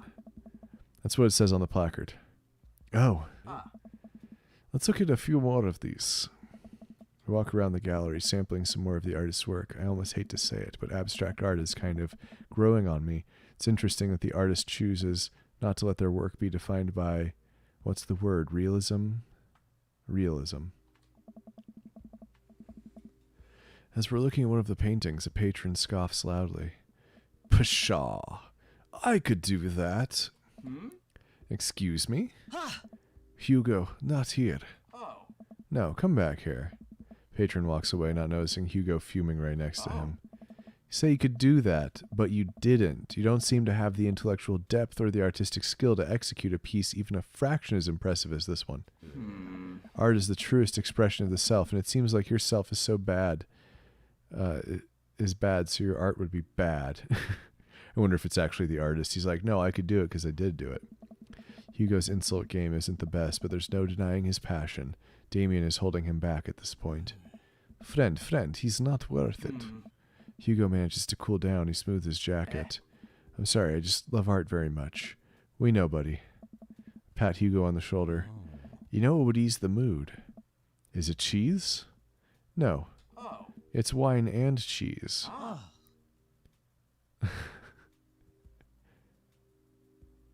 Co-signed. The four of us head over to the wine and cheese table, which thankfully is grounded in realism and is actually wine and cheese. Hey. Got one last stop on the tour. You lot feeling up for it? It's gonna be any weirder? Is it gonna be any weirder than this art? It is absolutely weirder than this art. Let's do it. Hey. Damien, Hugo, Joseph, and I walk over to a performance in the street. Several masked performers in leotards undulate wildly on the ground, screaming both at each other and us. So, quick question. Shoot. What is happening?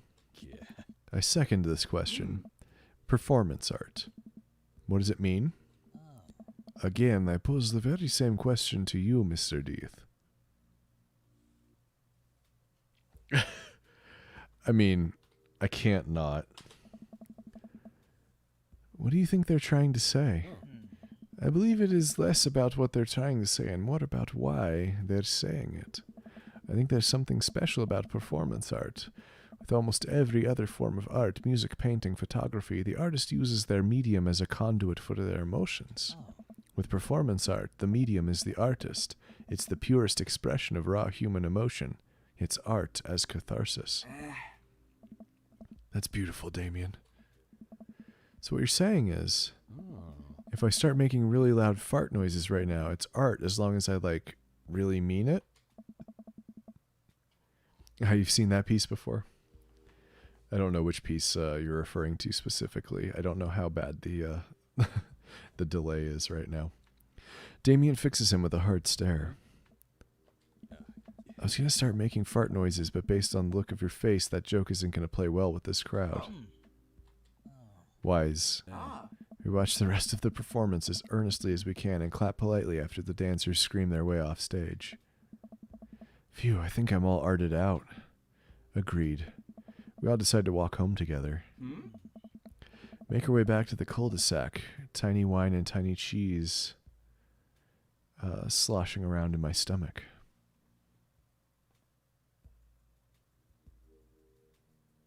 How writhing people screaming in leotards. It was on the E train.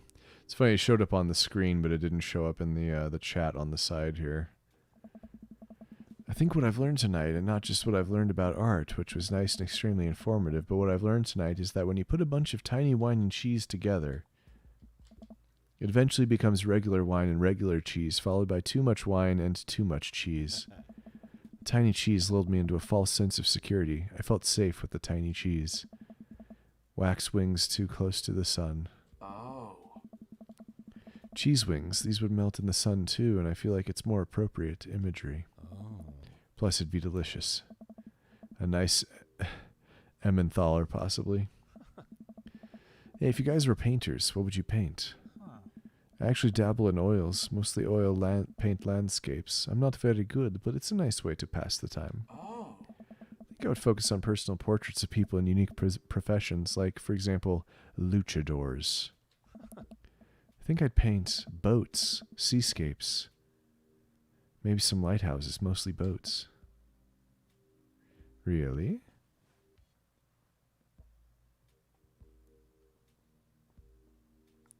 Really? Yeah, I'm surprised you're choosing boats in favor of a long history of religious imagery and artwork. What? Boats are cool.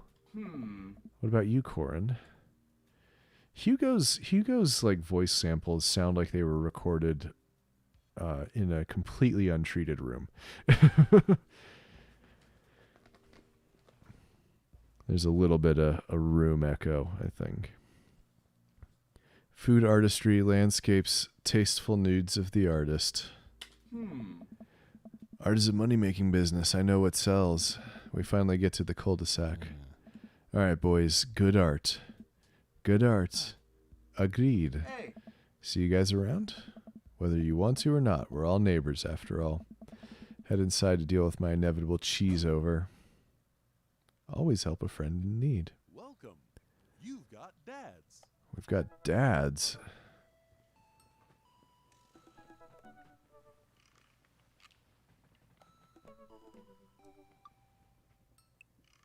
Ugh, taking a minute to stretch there.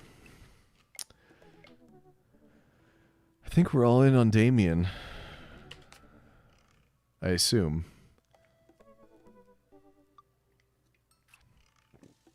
I don't know what happens when you when you get further in the game. Message.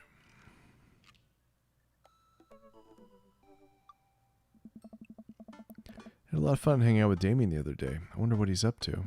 I open up Dad Book and start writing him a message when Amanda walks in the door. Dad, you got a letter. Oh, is it from Grandma? No, it's from Damien. Whoa, can I see it? Amanda hands me a piece of old parchment folded into an envelope and sealed with purple wax. Damn, the dude goes all out. I pry off the seal and unfold the letter. In the most beautiful calligraphy, the letter reads, Dearest Corin, I hope you'll find my continued correspondence endearing rather than trying. One can only hope that my use of the slower, more traditional form of communication will showcase my sincere and earnest sentiment that I greatly enjoyed our time together. I write this hastily under the warm embrace of excitement, fearful that I may misstep and speak towards something unwelcome. For now, I hope that you might forgive my boldness. I will simply say that your company has greatly occupied my thoughts. While the afternoon may have been derailed by forces unseen, your companionship helped a great deal, not only in the discipline of my child, but in the morale of my spirit. And for that I thank you. That said, Corin, if you will allow me, it would mean the world to me if I could enjoy more of your time.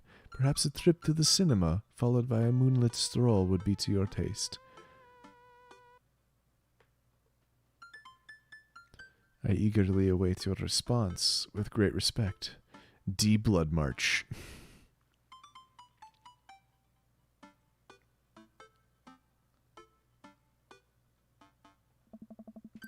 Amanda and I both look up from the letter. Wow, he's good. So you gonna catch a movie with him? Yeah, I better message him on Dad Book and let him know. You would think that instead of like mailing a letter, he could have just walked it down and put it in their mailbox. I mean, technically that's illegal. You're not supposed to open anybody else's mailboxes. Just go ahead and push it through the door. I don't know, because they've got a mail slot in their door.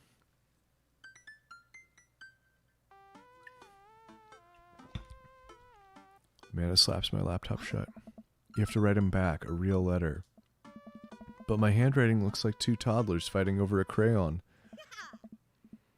Dad, you have to. He wrote you a letter. That is so cool. Will you help me? I need to class this up. Father, I was made for this. Here's what you do.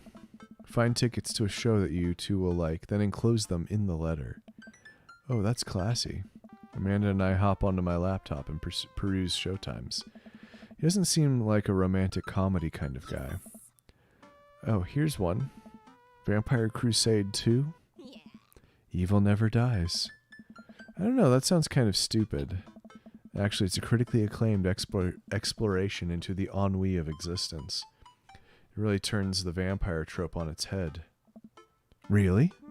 Nah, there's just lots of blood and vampire titties.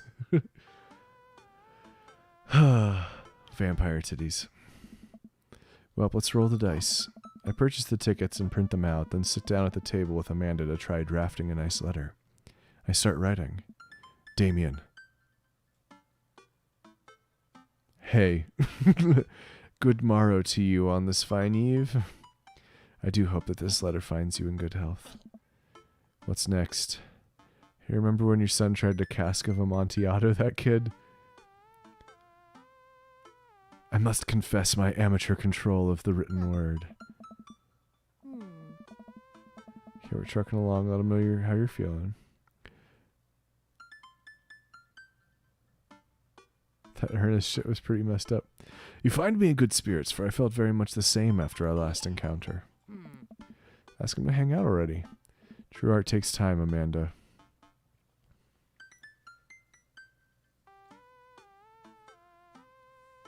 Like Bruegel's landscape with the fall of Icarus, I find myself lost in your details.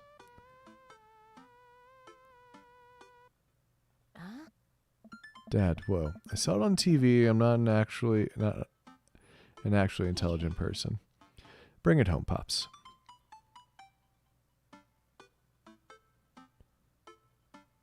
It would bring me great pleasure to escort you to the cinema. Smooth calling it the cinema is a classy move. Enclosed you'll find 2 tickets to Vampire Crusade 2, Evil Never Dies, which I'm sure you will find both titillating and enjoyable. Namaste. Hard daps. Oh man, hard daps. I can't not pick hard daps. And then I sign my name, my full name, fancier that way. Corin Deeth.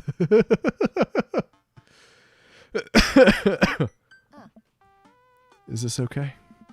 Amanda reads over my sloppy handwriting. Damien, I do hope this letter finds you good health, because that's my amateur written word is even more amateur penmanship. Your letter found me in good spirits, and I felt very much the same after our last encounter. Like Bruegel's landscape with the fall of Icarus, I find myself lost in your details. It would bring me great pleasure to escort you to cinema. Close to find 2 tickets to Vampire Crusade 2, Evil Never Dies, which I'm sure you'll find both titillating and enjoyable. Hard daps, Corin Deeth. Clip it! Oh my god, clip it! You spelled his name wrong. What? Nah, just trying to keep you on your toes. Now all you have to do is seal it and put it in his mailbox. Can I seal it with tape? It's not authentic enough. I have an idea. I'll be right back. Amanda leaves the room and returns with a candle, a lighter, and a small piece of wood. You gotta have a wax seal. She lights the candle, which starts to burn down and form a pool of melted wax. What's the other thing? Amanda pours some of the wax on the folded letter and expertly presses the small piece of wood into it. She lets it dry for a second and pulls the wood away, revealing. Here it is, your sigil. Little kitten with a bow on its head. Awesome. Scrapbooking stuff always comes in clutch. Well, I suppose all there is to do is deliver it to his doorstep now, huh? Oh, I thought we were getting a carrier pigeon to do it. I already called my guy. I have a pigeon guy. Marcus says the good pigeons. Don't get your pigeons from Anthony. They're no good. I don't want to know if any of this is true. Head outside and walk over to Damien's house to slip the letter into the slot in his door and go back home. Mission accomplished. Now we play the waiting game. The night finally rolls around where I'm supposed to meet with Damien. The next day he had left another beautifully crafted letter thanking me for mine and agreeing to the evening. Amanda helps me pick out a nice outfit, and I show up to the theater a little bit early. It's a chilly night, and the theater is kind of crowded, but it's still nice. How do you do? I jump at the sound of his voice and turn around to see Damien right behind me. You almost gave me a heart attack. How long were you there for? And that's clipped. His reaction there is clipped.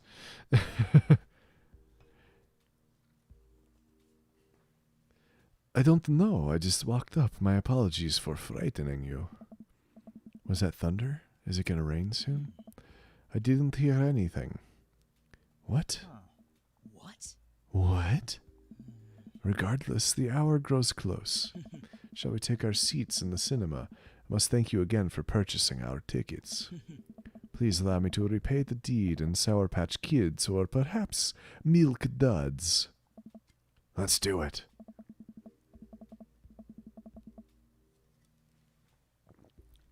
We get in line to buy snacks. As we're waiting, my can is empty. As we're waiting, I hear a familiar voice behind us. Ugh, my dad's here. Turn around to find Lucian standing a few feet behind us with a gaggle of other goth kids. Huh. Lucian, how nice to see you. I didn't know you were coming to the theater. I'm glad to see you spending some quality time with your friends. Whatever, Dad. And what movie will you be attending tonight? My friends are making me see some kids' movie about talking animals. I don't really care about it. Well, I do hope you enjoy your evening. We'll be watching Vampire Crusade 2, Evil Never Dies. What? You? Watching that? Yeah, I thought Damien would enjoy it. Ha, good luck with that, Dad. Lucian rejoins his friends and I look over to Damien. Good luck with what? It's nothing. My son loves to tease. Wait in line for a little longer and Damien buys us snacks. He seems a little nervous. I wonder what's wrong. Damien and I take our seats and settle in for previews. Glancing at him, I can see that he's sweating profusely and gripping his armrest. Oh, does he not like scary movies?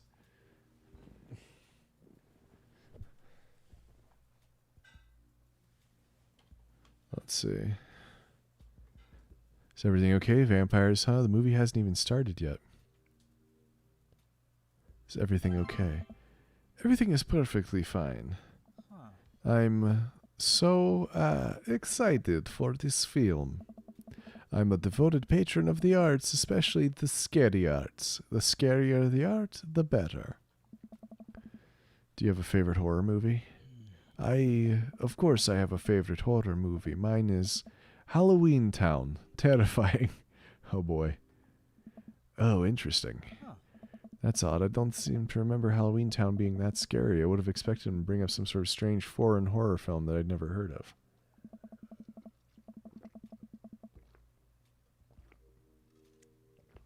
Damien's knuckles are turning white. It looks like he's about to rip the armrest off. Wait a second. Damien, are you afraid of horror movies? What? You must be joking. I love horror movies. Lights dim for the film. Damien screams. Oh man, that's a bad sound effect. I apologize. I was thinking about something far scarier than this movie, which is not scary at all. We settle in as the film starts. I offer Damien some licorice and he takes one. I take note of how much his hands are shaking. The title flashes across the screen in bloody letters. Vampire Crusade 2, Evil Never Dies. Pale man with long silver hair, glittering red eyes, and well-oiled abs sits up in a coffin. Awaken, my coven. Two more vampires slide the tops of their stone coffins onto the floor. Brother, is it time? Yes, husband, but also mortal enemy. It is time. Man, Carmela von Ruden. The three look at each other and then to the camera. For the Vampire Crusade. This rules. A trio of vampires flies off into the night as foreboding organ music plays in the distance. Somehow get lost in the movie. As dumb as it sounded, it's actually a pretty fun flick. We get to a tense moment of the movie where Romulus Trueblood sits at a truce meeting with the general of the human army whose wife Romulus has fallen in love with. Romulus, it's good to finally meet you. General, I agree. It's good to finally blood you. Romulus leaps out and slashes the general's throat. Blood splatters over everything, including the camera. Damien screams again, reflexively grasping my hand. I immediately blush. Forgetting about any vampires or blood or vampiric blood. What? Oh, I'm terribly sorry. Damien retracts his hand and places it back in his lap. Huh. I was writing a novel in my head about blood magic, and I got to an extremely scary section. Damien goes back to quietly stressing out over the movie. It's kind of cute that he won't admit that he's afraid of it. I wish he would hold my hand again. Maybe I could do something to try to make him feel more comfortable. I've got it. I'll do what all dads do best, talk during the movie. Tell out dad joke. Where does a dog go when it loses its tail? What? Where? To the retail store.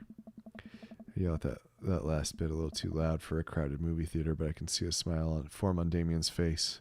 Oh. Good one, Corin. Huh.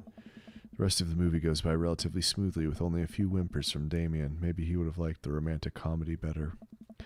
We get to the final scene of the movie where Romulus Badblood and the General's wife embrace each other in his crypt. It appears that the true vampire crusade was the vampire crusade in our hearts. Our cold, unbeating hearts. Romulus and the General's wife begin making out hard. What? The film fades to black, and the end appears on the screen, but then it hard cuts to Demetrius and his rival lover Carmela, who watch the two from afar. Huh. Oh no, twist ending. Our bloodline has been pure for 1,000 years. Romulus has betrayed us by loving a human woman.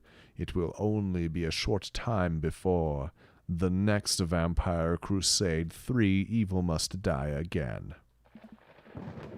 More thunder, more ominous organs. The movie fades out again, and a bloody question mark now accompanies the end.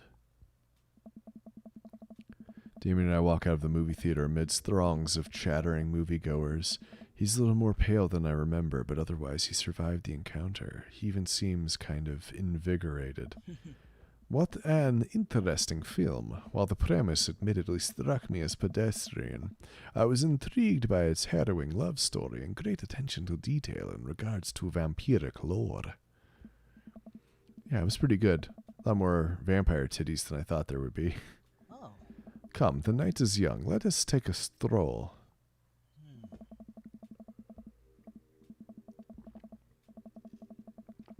Damien is making a point of not telling me where he's taking me.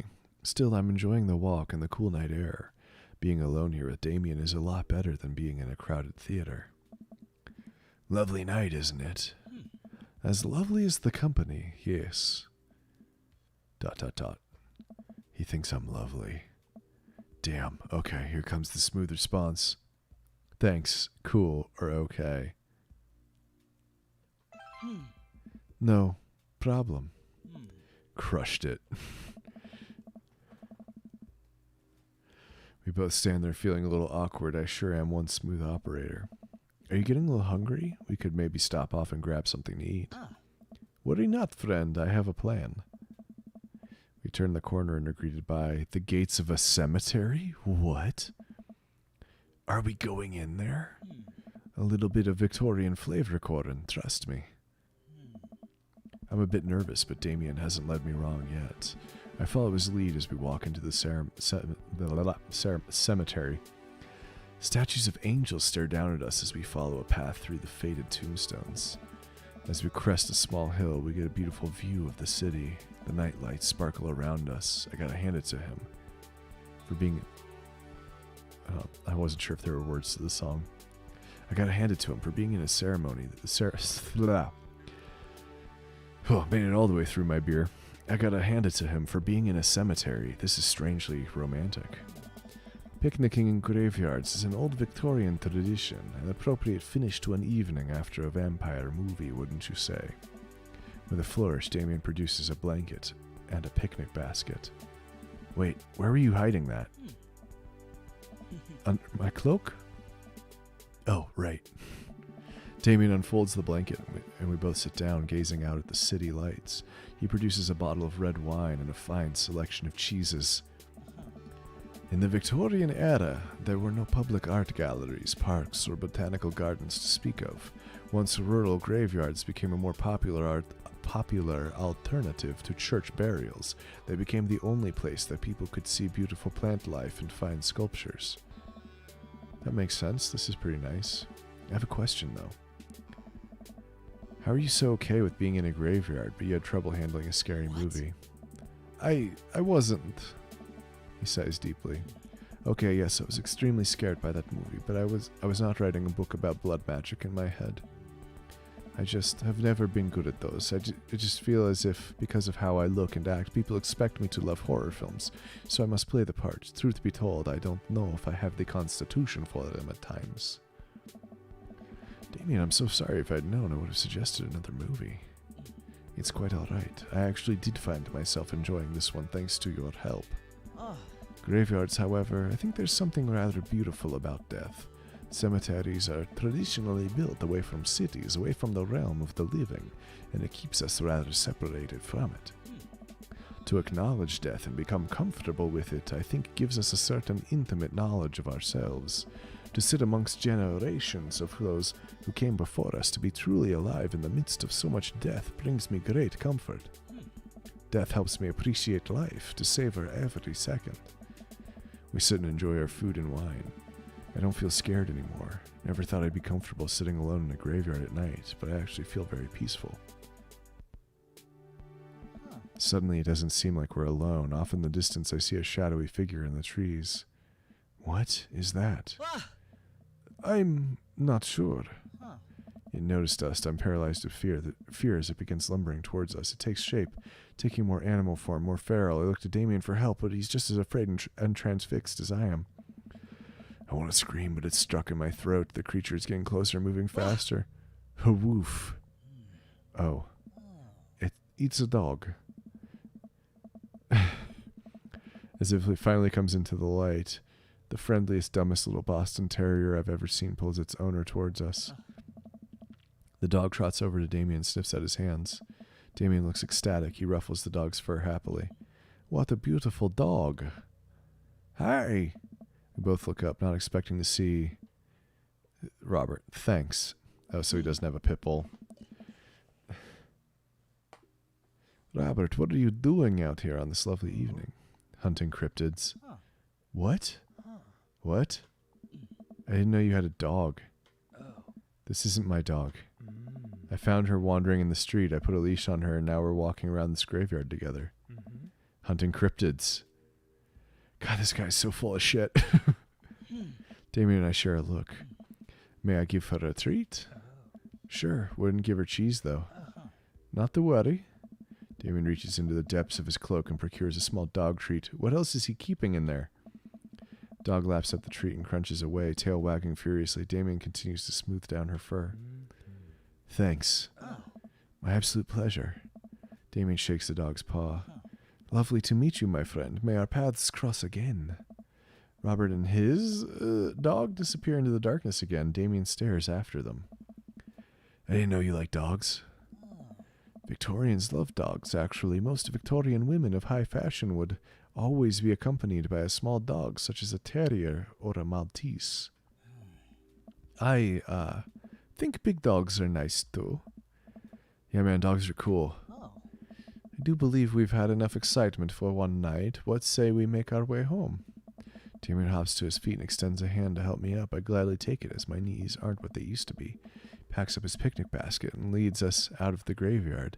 As we begin the walk home, I take one last look at the cemetery. It really is beautiful. Like a proper gentleman, Damien walks me to my doorstep. Thank you ever so kindly for your company tonight. Damien, it was my pleasure. Corin, if you'll allow me, it would bring me great joy to offer you a token of my affection. Damien reaches into his cloak and pulls out a folded, monogrammed handkerchief. He presses it into my hand. Wow, thank you, Damien. I will use this to dry my tears for those I've lost. I can't wait to sneeze on this. I'm gonna wave this at passing ships. I think we're gonna dry our tears. Yeah, we got some daddy points on that one. A noble purpose. Damon shuffles his feet. I just want to say that it's rare to find someone like you, someone who's open to my eccentricities. It's Nice to feel so accepted. Thank you. Damien gives my hand a quick squeeze. Damien blushes and hastily retracts his hand. I must take my leave. Good night. Before I can say anything else, he's gone. Huh. I unlock the door and step inside. Like a whirlwind, Amanda runs from the window and plops down on the couch, trying to look nonchalant. Hey, Dad, what's up? Were you watching me from the window? No, I was just, Okay, yes, how was the movie? Lots of vampire titties. Told you. But as it turns out, Damien is Wait, Amanda doesn't need to know that. I'll keep it between me and Damien. Scary cool. Yep, he's so cool, it's scary. Nice save, Corin. Did you know that graveyards used to be places to throw parties? I think I'm misremembering that. Wow, that's pretty punk. Also, we saw a dog. Definitely thought it was a werewolf for a minute, though. How can you be so sure it wasn't a werewolf? How can you be so sure I'm not a werewolf? And how can I be so sure you're not a werewolf? Amanda's eyes narrow. I don't trust you.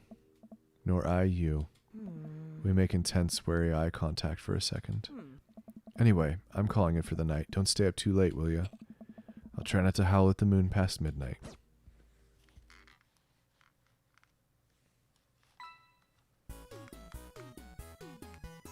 Flip up sunglasses, mandals. Are mandals man's handles? Are you familiar with the works of Corey Feldman? Are you familiar? Simply slayed in The Lost Boys. Are you familiar with the works of Corey Feldman? He's simply slayed in Lost Boys. Mandel's Fang, Victorian Blood, rom-com. 658,564 dad points. 164,929 daddy points. And I think I'm going to pause here. I think I might like another beverage. Let me go take a look and see if I've got something. So entertain yourselves for a moment.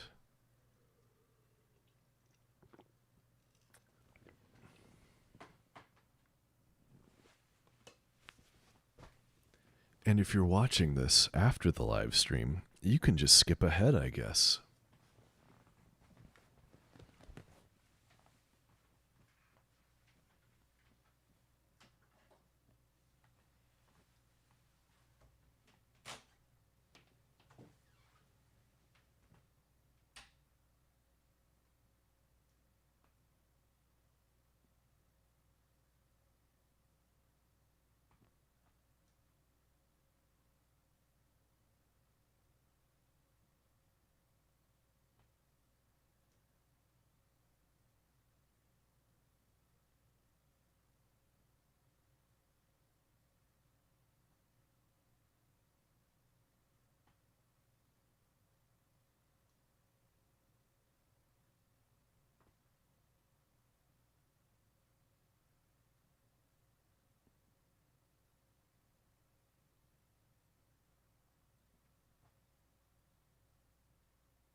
I have returned. And I dropped something.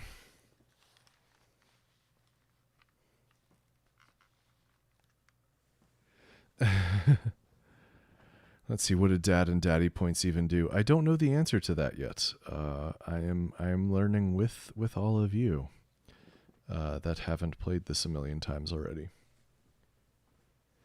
But I think that S rank says that we did okay on that date. All right, now I'm having a beer, not a cider.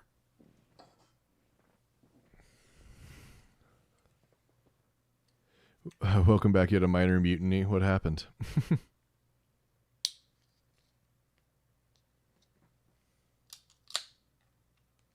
Oh, you're kidding. Fine.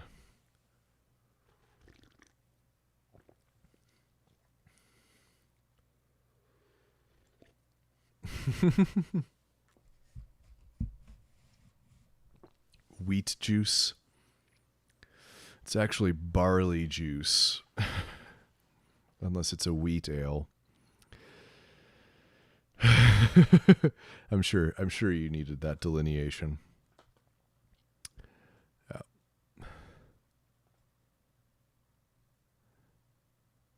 All right, achievement progress, 2 out of 3.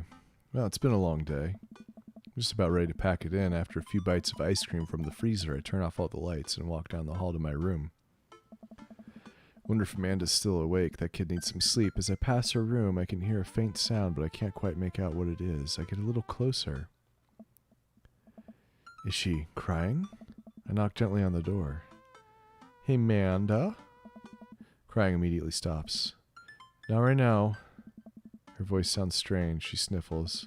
I need to make sure she's okay. I open the door. In the dark, I can see Amanda's outline in the middle of her bed, knees hugged against her body. Is everything okay? I don't want to talk about it. I think we're going in. Did something happen? No, nothing happened. Go away. Something must have happened. Get out. Okay.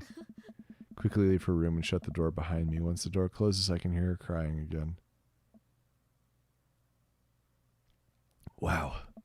What has her so upset? She seemed fine earlier. She's usually so open with me. Did I do something wrong? Is she mad at me? I guess if she wasn't before, she definitely is now. I can't even remember the last time she snapped at me like that. I have a hard time falling asleep, but when I finally do, I'm still thinking about Amanda.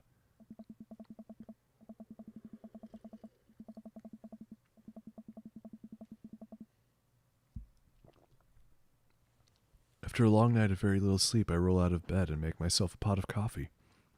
Amanda should be up for school soon. Maybe she'll be willing to talk about whatever's bothering her. About 10 minutes before she's supposed to leave, Amanda comes out of her room and makes a beeline for the freezer. Morning, Amanda. Morning. She drops a frozen waffle into the toaster and slams the freezer door. She won't look at me. Yikes. So, anything big going on at school today? No. Okay. Do you need a ride to school? No. Want some coffee? Amanda pulls the toaster lever up and takes her still freezer-burned waffle out before it's finished cooking. I have to go. Amanda picks up her bag and storms out. Oh, okay. I haven't seen her act like this in a long time. It's usually short-lived, but it always hurts. Hopefully this blows over and things are back to normal soon.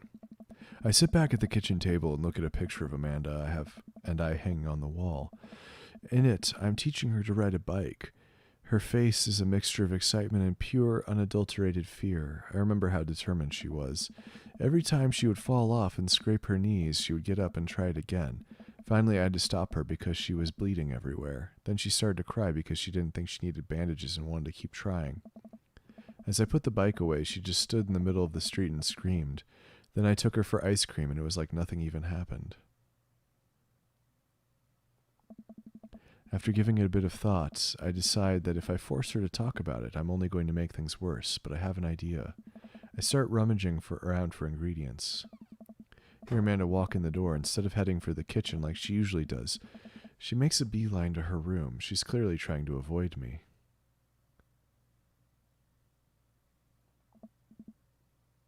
Hey, Pumpkin? What? Can you come here for a sec? There's a moment of silence. Yeah, I want to say sorry about last night. I'm just worried about you, kiddo. I get scared when I know something's wrong, and I get even more scared when I feel like I can't do anything about it. Dad, so just, whatever it is, you don't have to tell me if you don't want to, but whatever it is, just know that you have a dad in your corner who wants you to be happy. Oh, no.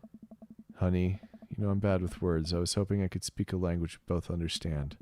I pull a cake out of the refrigerator and place it on the table. Hopefully the frosting is set by now.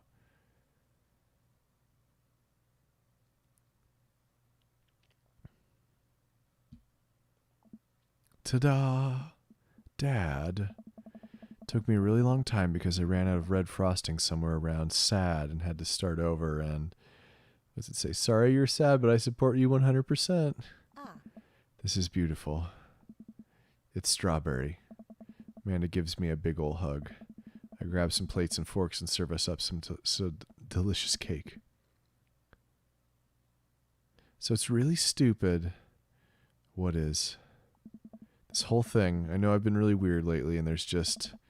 I don't even know how to explain it. I feel like I might have to make you a chart. I'm listening. Do you want me to take notes? I guess I should start from the top. So, you know how Emma R is going to that fancy art school in California, right? Emma R. The one who puked in Dead Gotham Beyond. The best friend, the other one. I don't remember. Dad, that was me. What? I thought you were Emma P. Dad, are you doing okay? I'm getting legit worried. That was a month ago. I forgot what happened in that story. Whoops. I've been doing a lot of gluing and varnishing in unventilated spaces. Carry on. Anyways, ever since she got the acceptance letter, I've been feeling like she's drifting away, you know?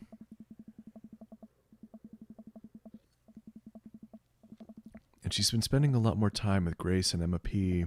I just thought it was all in my head for a while, but then I found out from Rosie M. that both of the Emmas, Grace and Noah, all went to a party at Mackenzie F's on the same night, and they all told me they were busy studying for Calc AB final.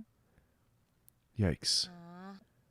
So another important piece of information is, God, this is embarrassing. I have a crush on Noah, and that's a thing. What? Whoa. I had no idea. I definitely didn't know that. Okay. You're a bad liar. So are you. I learned from the worst. Anyway, so the only person I told about the crush was Emma R, and she promised not to tell anybody. I didn't confront them about the party thing because I didn't want to start drama, so I just keep quiet and keep going about my business. And then one day I invited everybody out to get nachos at the mall, and after not texting me back for like 2 hours, even though none of them ever put their phones down for more than 60 seconds, they all say they're busy, like, simultaneously. So I tell them, never mind, I'll just eat nachos at home, right? But we were out of chips, and I really wanted nachos. Totally understandable. So I go to the mall anyway. I get to the food court, and who do I see there but Grace, Emma P., Emma R., and Noah all hanging out together and eating nachos without me. What? Gets better. I'm standing by the escalators watching them, and I realize that Noah has his arm around Emma R., which is kind of weird, right? But then they kiss. No! Yes! I know. So I storm over there, and I'm like, hey! And Grace drops a nacho in her shirt, because of course she does, and Emma R. just like glares at me. Grace, nothing is coming up. I don't know who that is. Grace is the... Did she poop the bed too? The boring one? Well, yeah, but that's not the important part. Grace is the one nobody really likes, or I guess that's me now.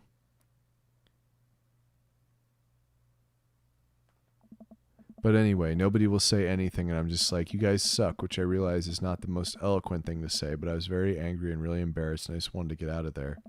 So I left without nachos, might I add, which only further contributed to this shitty day, and immediately drafted a super long text to the group chat asking them why they've been so weird.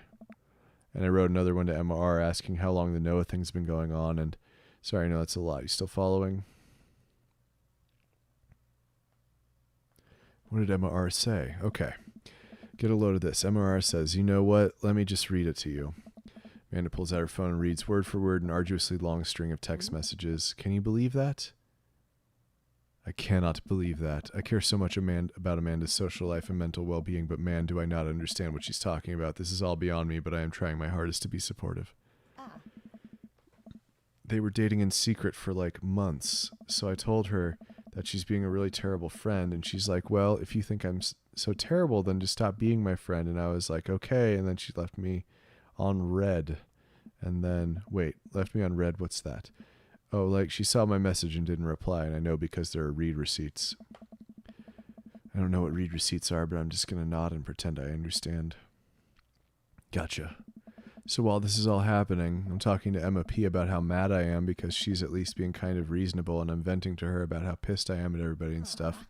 And then out of nowhere, Noah texts me and is like, how could you say that about me? And I'm like, say what about you? And he tells me that Emma P sent screenshots of everything I told her to the group chat that I got kicked out of. Or I think you lost me a screenshots, but it definitely sounds bad. There's so much more, but honestly, it's all just really stupid teenager stuff. Bottom line is that everybody dropped me, half my grade hates me, and now I have no friends. Amanda, I'm so sorry. I almost expected it from everybody else, but Emma R. has been there since Dad died. I can't believe she would just stab me in the back like that. I'm not even that mad that she's dating Noah, I'm just upset that she lied to me about it for so long. Amanda stabs at the remnants of her cake. Okay, I take it back. I'm kinda mad she's dating Noah. Like, what did I do wrong? Why did everyone just suddenly decide I'm not cool anymore? Why wasn't I enough? I don't understand. And as mad as I am at everybody, like, I miss them, Dad. Amanda looks so dejected that I almost can't take it. What could I possibly say to help? Anyways, that's it. That's the whole sordid tale. Thanks for listening. Tune in next week for more hot gossip. Wow. I know it's pretty dumb. It's not dumb. No, it's a stupid thing to be upset over. Amanda, your feelings are real. Don't ever be mad at yourself for having feelings. I guess. Unless you've secretly been a robot who's been approximating human feelings this whole time. Dad, if I was a robot, I would have transformed into a monster truck a long time ago. Hey, Vol. But seriously, I know you probably don't want advice, but I feel like it's my duty as a dad to bestow upon you a few nuggets of fatherly wisdom. High school sucks. Not all friends last forever. Real friends don't do that. We're going with high school sucks. Honey, high school sucks. You make friends with people just because they're there. When you're still living in your hometown, there's a pretty small pool of people to choose from. But once you go to college and once you go out into the real world, you're going to be exposed to all sorts of people, and it's going to be easier to make friends with people who really get you. Hey, Matt. Some of those friendships can last a lifetime. I mean, look at me and Craig. And some of them only last a little while, and that's okay too. You're going to make so many awesome new friends at art school. Ultimately, I think this says way more about their character than it does about yours, because you're amazing. And if they can't see that, well, that's their problem. I'll keep that in mind. Also, I can do it. It's not really a skill-based game, Matt, but thank you for the thank you for the encouragement. I look down at the table. Did we just eat that whole cake? Yes, we did just eat that whole cake. Oh man, just thinking about that sugar rush is making me kind of queasy. Well, good talk. Amanda gets up to go to her room. Before she closes her door, she turns around. Hey, Pops. Yes? Thank you. You were always welcome. Love you, Amanda. I love you too, Dad. Oh man, that one was voiced. I didn't even have to read it. Smile as often as you can. It'll make others around you feel more comfortable. You've got dads. Okay. Oop, we got an Amazon, Dadmazon. Oh no. Hey, this is Steven from Dadmazon. I'm out front with your delivery. Okay, yes, I'll be right down. Wait, no, sorry, I need to put on pants first. Can't find my pants, but I'm wrapped from waist down in a duvet. Are you cool with that? I can come back tomorrow. No. Wait, I'll be right down. I found some sensible capris.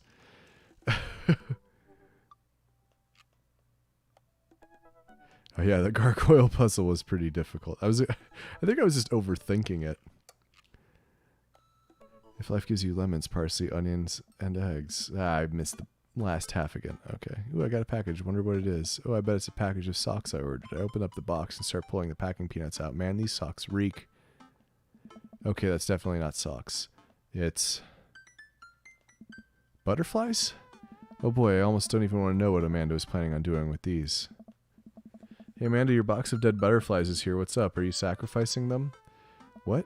You ordered butterflies? You can order dead butterflies online? Wait, so these aren't yours? No, but I'm definitely ordering some right now. Okay, love you. I take a look at the box again. Oh, this is addressed to Damien's house. Give the box to Amanda. No, we're going to Damien. Just take it over to him. Alright, and then to answer your question from a while ago, Blathbandia, I'm drinking the Lizard Head Red Ale from Durango, Colorado. Steamworks Brewing.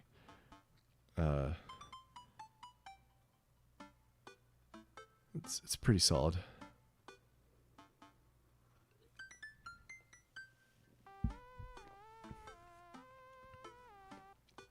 I jog over to Damien's house with the box. I pull back his door knocker, but suddenly the door opens.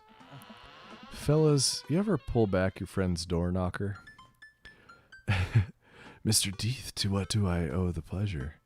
Whoa, how'd you know I was about to knock? I don't know. Oh, okay. Anyways, I think this got delivered to my house by mistake. I hand him the box. Oh man, all this eggplants. What a wonderful surprise. I was just about to send a strongly worded letter to the courier service about this. Many thanks. Not to pry, but what are you going to do with those butterflies? Would you like to see? Alarm bells ring in my head. This is how you die, Corin Deeth. Sure. Damien leads me into his study where he's set up some sort of workstation. Above his desk is a wall of pinned butterflies, moths, and beetles. Oh, wow, that's really something, Damien. Quite proud of my little collection. You do all of this yourself? Of course, I find it rather relaxing. Trying to do the rolled R's on all that. How do you... Oh, it's simple. Here, let me show you. These aren't quite ready yet. They'll need to be rehydrated overnight so they're easier to work with. I have some over here that are ready to pin. Damien takes a seat at his desk while I hover behind him. He picks up a little triangular paper package and snips off the edges. He pulls out an all-black butterfly and shows it to me. I'm rather excited about this one. It's a turquoise swallowtail. He gently opens the wings, spreading the butterfly out on the table. The backs of the wings are a gorgeous iridescent green color. Oh, and the pigment on this one is so nice, too. Anyways, pinning a butterfly is actually very simple. It just requires a delicate touch. First, I'll put a pin through the thorax. Damien slides a pin through the middle of the butterfly and places the butterfly in a piece of styrofoam. He carefully arranges the antennae with forceps and begins placing paper and more pins on and around it. He does this so effortlessly that it's almost hypnotic. I have a frame here that I think this one will look quite pretty in, but I'll need to let it sit for a couple of days until it's ready. And then what? I remove all of the pins and put it on display with the others. I take a closer look at Damien's collection. One with bright blue wings keeps drawing my eye. This one's so pretty. Oh, is it a morpho? Damien takes it off the wall. Ah, yes, that's a blue morpho. One of my favorites, too. I'm the blue morpho! Actually, I haven't watched Venture Brothers in a little while. I can't remember the exact voice of the monarch.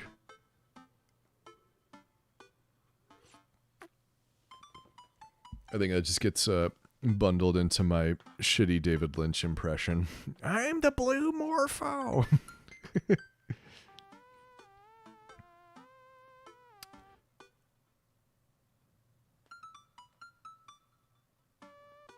You're recycling butterflies? Okay. Yes, that's the blue morpho, one of my favorites, too. He hands me the small frame to me. Here, I think this would look lovely in your home. Oh, I couldn't take this. I insist, believe me, I have more than enough. Thank you. If you ever have an interest in pinning some insects yourself, you know where to find me. Oh, I could pin some insects. Haha, I think I'll leave it up to you. I feel like I'd probably break them in half with my butterfingers. Nonsense, you have beautiful, steady hands. You would make a fine taxidermist. Am I blushing? Damien walks me to the door and gives me a warm smile as I leave. Do take care of yourself, Corin. Thanks for allowing me to share my odd little hobby with you. Welcome. You've got dads. Alright, well I think we're going all out on Damien. You know what they say about third dates, they get pretty serious. You might not have time to browse dad book for a while. Are you ready? Save and continue.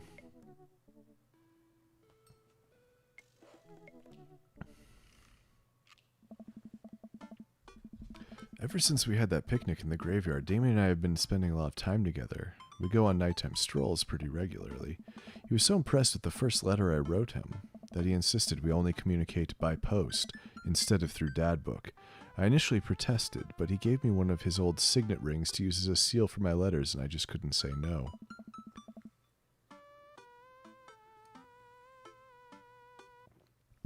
Hanging out with that goth dad again? Please, Amanda, you know his name. And yes, be honest with me here, Pops. Is he actually a vampire? I remember you inviting him into our household that one time, and I've seen The Lost Boys, and I honestly would have preferred trying to see if he could have walked through the threshold of our home under his own power. Yes, Amanda, I have become Damien's familiar. I am compelled under his curse. I'm sorry, sweetie. Dad. Turn into a bat.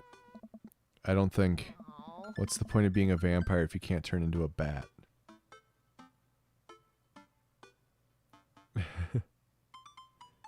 I don't need no butterflies because Damien gives me the whole damn zoo. Pin you to the wall with a nail. Wait, it sounds kinky. Well, okay, I'm off. Are you taking the car or are you flying off into the night on the leathery wings of a bat? One of those. While I'm out, can you throw away the garlic bread that's in the freezer so I don't die? That would be great. I'm keeping it there as insurance. You understand, right? That's my girl. Damien and I walk along the water's edge, chatting. Damien's cape, cloak. He hates it when people call it a cape. Damien's cloak flutters behind him in the breeze. Do you guys remember, and maybe you weren't on the same subreddits I was in January or in December, but everyone was like, 2020 is going to be the year of bringing back capes. We're going to be wearing capes everywhere, and it's going to be awesome. And yeah, that didn't go so good, did it?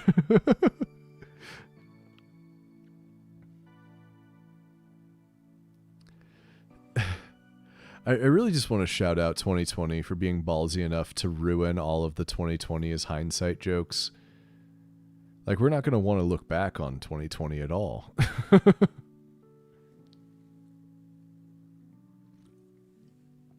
Like, we've been preparing since probably at least 2011 for the idea that 2020 was going to be a good pun year.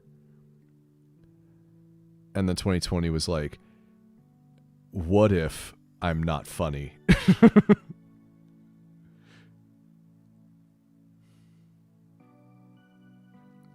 This is going to seem like a silly question, but why do goths wear black?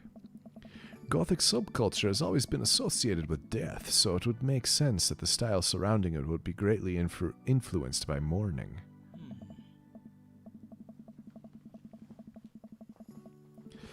They got the wrong superhero element. We went with the masks. God damn, that's so funny. I mean, I have a cape. It's not a particularly high quality cape. It's a costume cape. Actually, I have two capes. I have one that's an over the garden wall cape that a friend found at a thrift store, I think, and gave to me.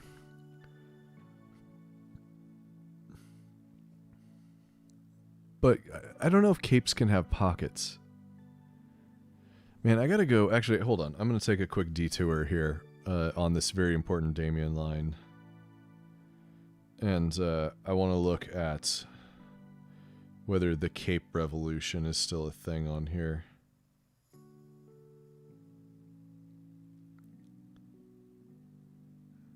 No, they're still posting stuff.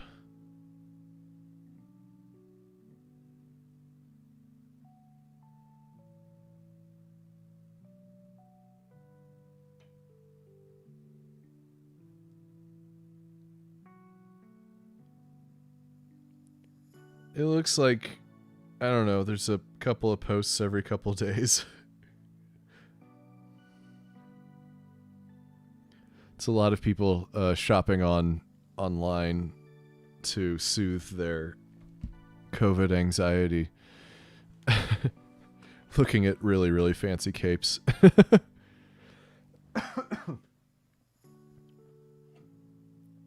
My problem with capes is that I live in the desert, and they would only be appropriate for like 3 weeks out of the year. I'm lucky if I get to wear all of my coats in a year.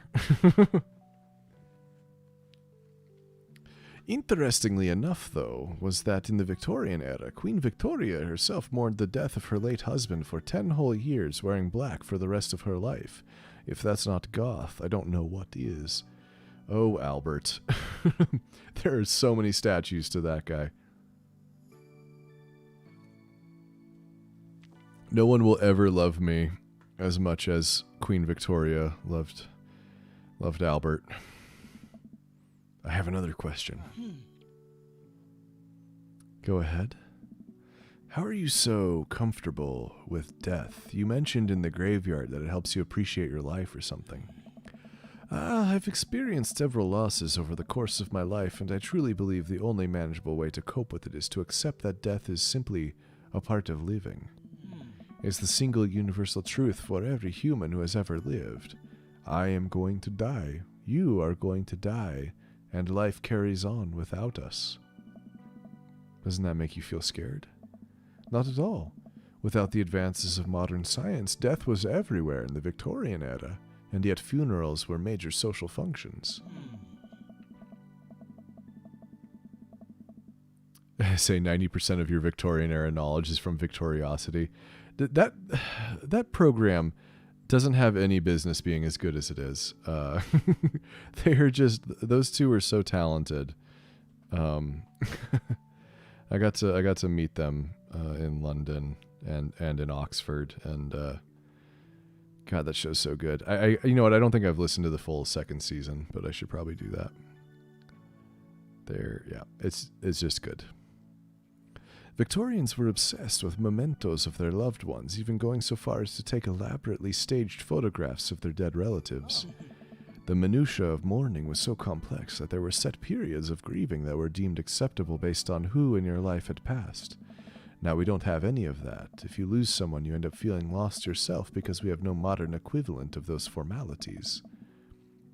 We need to allow ourselves time to grieve, to feel that loss fully, but not allow it to consume us. So no, I'm not afraid of death. I believe it is a waste to spend your life dreading the end of it.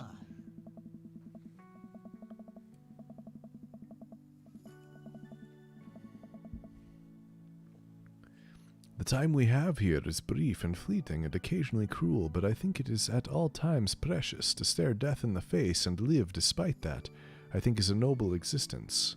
Let's save the mourning for the dead. Wow, that's beautiful. I can see the moonlight in the bay glint off of Damien's eyes. He smiles. We turn into the harbor and watch ships pass, breathing in the salty sea air. I look to Damien again and can't help but be entranced by his charm, his mystery. I find everything about him so fascinating. I lean in closer to Damien, closing my eyes as I do so. I'm so sorry. I have to take this.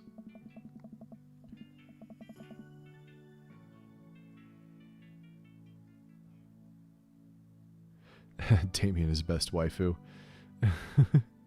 Husbando. My big cat is snuggling our new kitten. Oh man. Blath, take a picture. Blath, take a picture. If you share it on Discord, I'll try to share it on this stream right now.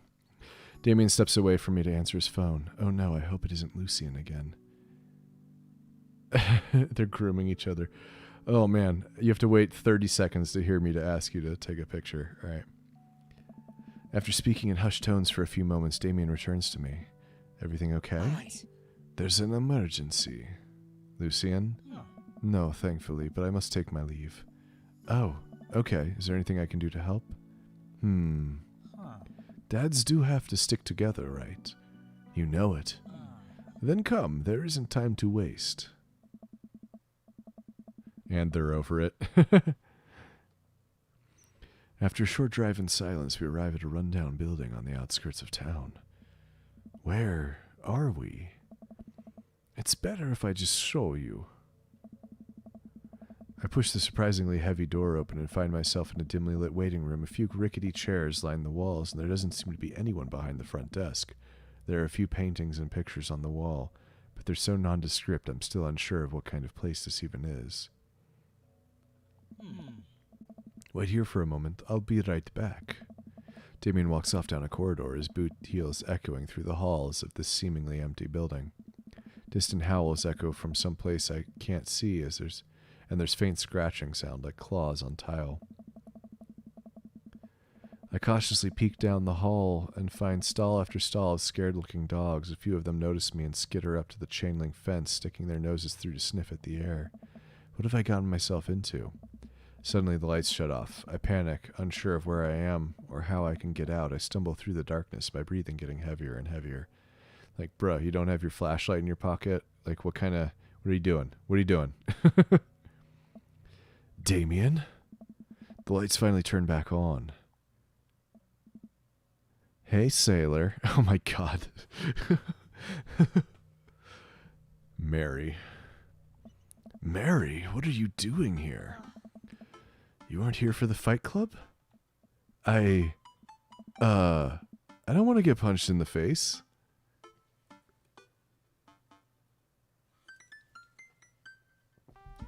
Alright, he took a screenshot of a video. I have to turn on Discord.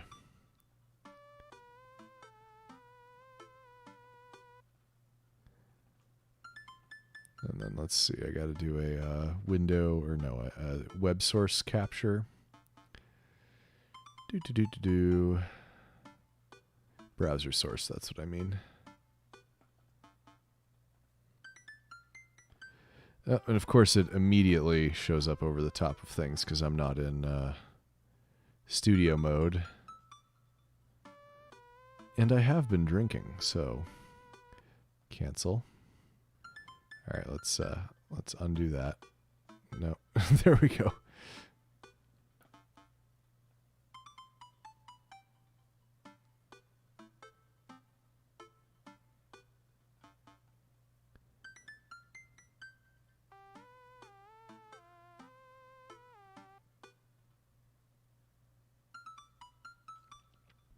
All right, let's see. Did Discord open up actually?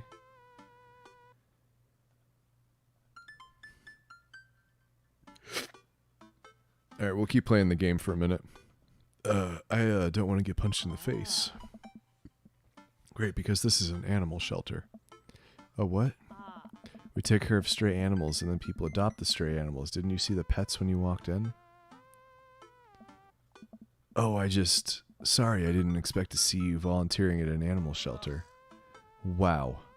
Okay, kid, way to put me in a box. Dames, you hear this baloney? Just one moment. Thunder cracks and the door busts open. Appearing from the shadows I see... Oh no. Oh boy. Oh boy. Why is Discord not opening? Oh, there we go. Finally got it that time.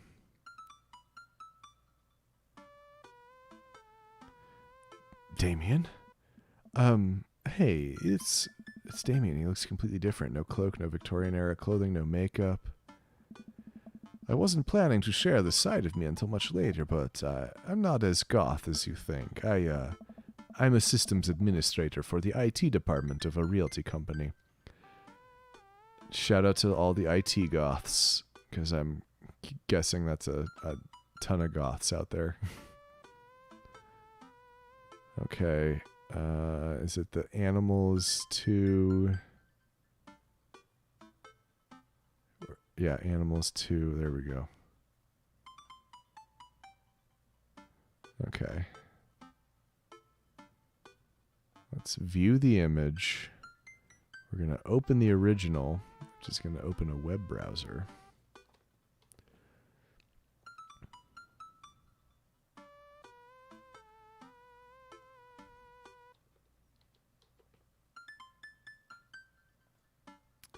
And we have Kitty. And apparently, hold on, did the okay, yeah, the original has me playing video games in the background on it. Kitty grooming Kitty. Very cute. Okay. I'm glad we did that. Now I can probably get rid of Discord.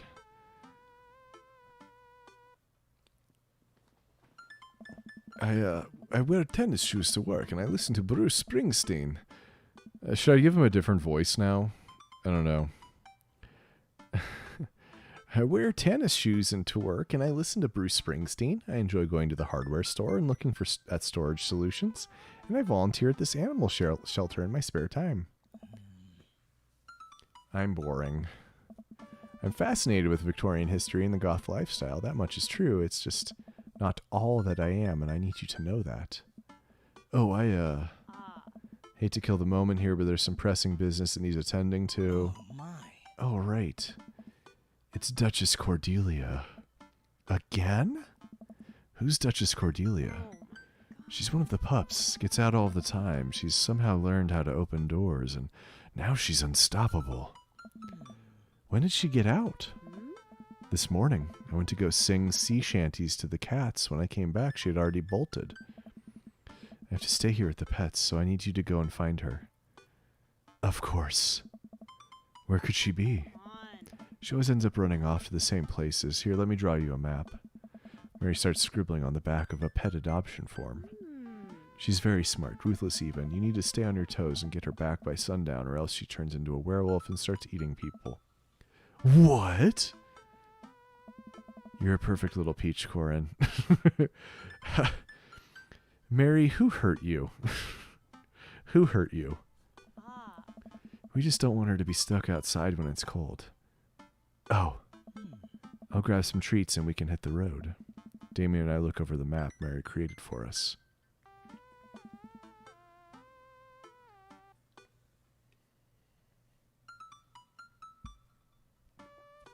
Oh man, I'm Nerd's house?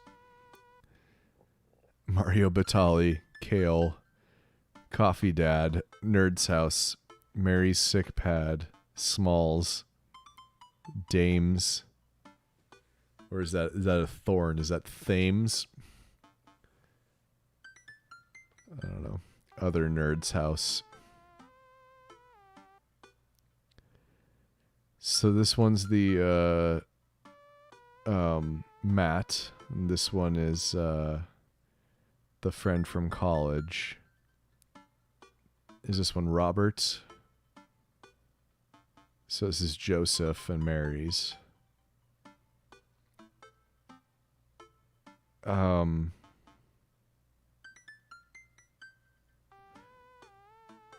don't know. At least you're not other Nerd's house. Looks like you're moving up in the pecking order, so other nerd would be Damien. Congrats, kiddo. Where should we head first?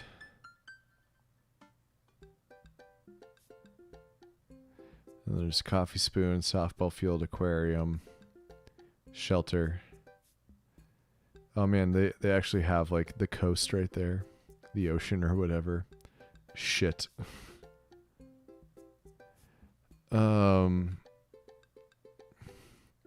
Sure, we're going to the aquarium. Damien and I exit the parking lot and start driving toward town. I look over to him. He seems concerned. Shouldn't be too hard to find the Duchess, right? She's a pretty big pup. Mary wasn't kidding when she said that dog was smart. One time she correctly guessed the winner of the Kentucky Derby. It was a really great year for Bark, Bark, Bark. That's so dumb. I don't know. What do you think our odds are, Corin? Abandon all hope, ye who enter here. But lo, look upon God's creation and retch with horror at what he hath forsaken. Hell is empty and the devils are all here. Yeah, we got some fucking eggplants on that. Nice. I thought that would cheer you up. Let's just hope for the best. We got this. Although that was, I don't think the second part was the Inferno, was it? Because, I mean, they're in hell, so saying hell is empty and the demons are all here has got to be something else. We got this. Damien and I stopped by the aquarium. Everything looks in order, but it might help to get out of the car and take a look. You seen anything? No dog here, not even any sign of her. Do you know the penguins are considered the goths of the sea? Damien, I want to believe you so badly. Alright, Bayside. Arrive back at the Bayside. Just like old times, eh? I remember it as if it were yesterday. I mean, earlier today. So what do you think? Any sight of the pooch? None yet, although who knows if she made it onto any of these ships. The Duchess would do that? I wouldn't put it past her to know how to navigate in rough seas and without a compass. Very smart. Pops? Damien and I turned to see my daughter. Amanda, what are you doing here? Did you think I just stayed inside all day vegging out on the couch and watching TV? Oh, sorry, what are you doing? I'm heading home to go veg out on the couch and watch TV. Had to get a burrito first. Young miss, have you seen a dog around here? Oh, you bet. I saw a Pomeranian with a bow around its neck. I saw a big old Doberman named Henry. There was a stroller full of Yorkies, a Greyhound, a Golden Retriever. Did you see a Mastiff anywhere? No dice. I would definitely have remembered that. Gotta run, though. This burrito has about 10 minutes before the cheese breaks down the molecular structure of the tortilla and makes it all soggy. You understand. I do? Of course. Have a lovely evening, Miss Deeth. Bayside again? Oh no. Doesn't seem like anything has changed here. We should try somewhere else, huh? Okay. Wasn't sure why it was letting me do it again.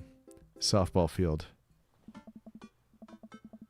We drive to the softball field. It looks like Craig's team is practicing. I wonder if any of the kids saw something. Craig spots us and jogs over, softball bat slung over his shoulder. And baby on his tum. Hey bros, what's up? Craig, you wouldn't have happened to see a dog around here, have you? One escaped from the animal shelter and we're trying to locate her. I don't think so. Maybe one of the girls saw something? Girls! Briar? Her name is Briar? Is the other one Patch? Hi, Amanda's dad. Oh, Hazel. Okay, good. Hi, Lucian's dad. We have names. Girls, have you seen any of the dogs around?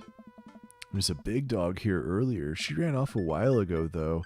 I don't think she had an owner, but it really wanted to play. We tried to play fetch with her, but she just took the softball and ran. I think she ate it, actually. So that's something if the dog can pick up a softball. That's not a small dog. Because I'm thinking like a softball is like, what? 4 inches in diameter? Or am I exaggerating a softball? There are several animals on your Animal Crossing town that call you Burrito. Should we all call you Burrito? Although there's a part of me that thinks that I don't know if you can get a really great burrito in New York. I mean, you can probably get a really great everything in New York, but there's a part of me that'll be like regionalist about it, like how New Yorkers are about pizza. I'll be like, but you haven't had a burrito from Alberto's in Arizona. And I prefer a lot of things to the Bertos in Arizona even. What the fuck is an inch? Vol, you know what an inch is. Okay, 8.48, no, hold on. Yeah, 8.8 centimeters. Is that going to do it for you? 8.8 centimeters. I think she ate it, actually. She was a lot of dog. Here, take another softball. Might come in handy later. Many thanks, Craig. I fear that the hours are growing short. We must make haste if we're to find the Duchess by sundown. Damien's looking more stressed out by the minute. I gotta think of something to lighten the mood.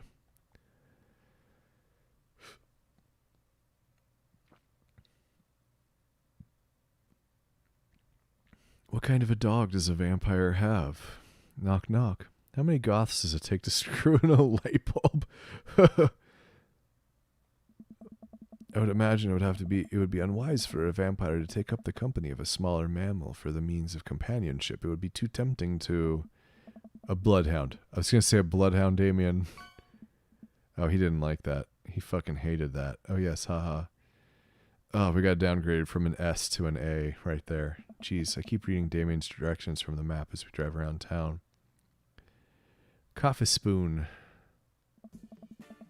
Park in front of Matt's coffee shop and walk inside. Seems like a slow day. Matt sits behind the counter reading a book. Hey, Matt. Didn't expect to see you two today. What's up? Have you seen any stray dogs around? I guarantee that Matt has a 6-string bass guitar. I'm just putting that out there. Have you seen any stray dogs around?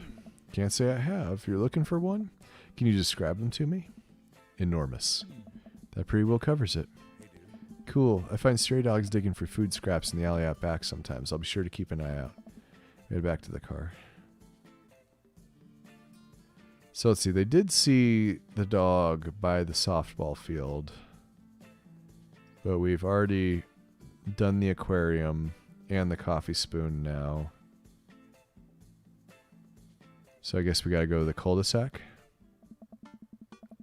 Drive through the cul-de-sac and everything seems to be pretty normal. Looks like Brian's doing some yard work. You pull into Brian's driveway and hop out.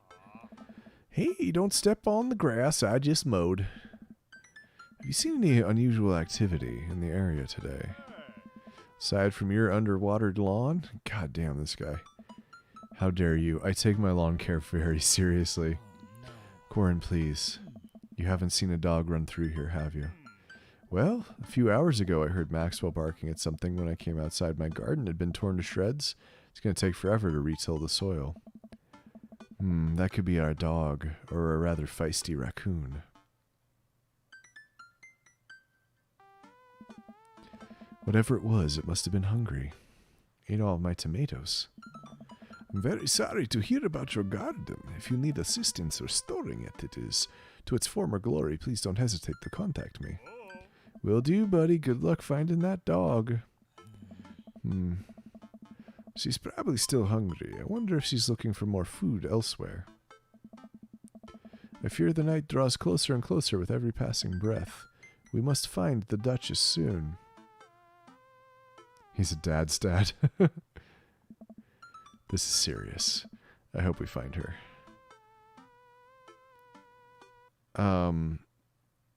So food would be coffee spoon.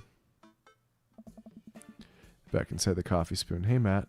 Guys, I think I may have seen that dog you were looking for. You did? A brown mastiff? Size of a house? Yeah, I saw it digging through the trash in the back. It ran away when I tried to get closer, though. Did you see what direction it ran in? Matt thinks for a second. Might have been running east, I think.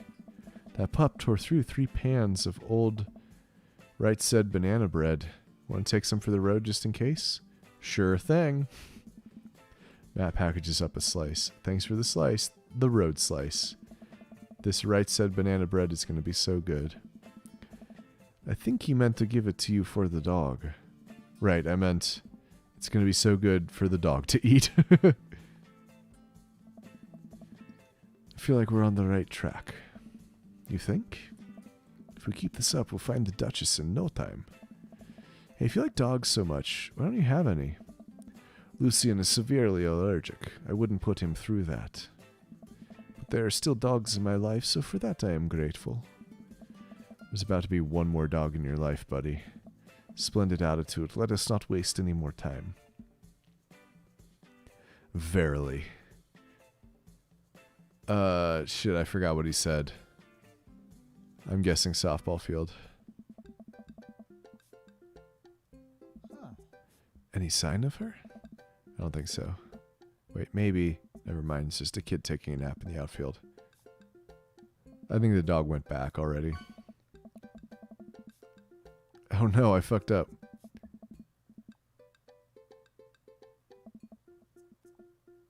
You've been a great help. Damien and I drive back in relative silence. I drop him off in the parking lot. We've been to earlier in the day. Boy, bye, Damien. Good luck. Thank you. Watch him walk into the shelter as I drive off into the night. Well, I wish that had ended better. Find Amanda laying on the couch. Hey, kiddo, how's it going? You know, just kinda existing horizontally? She sits up. You okay? You look sad.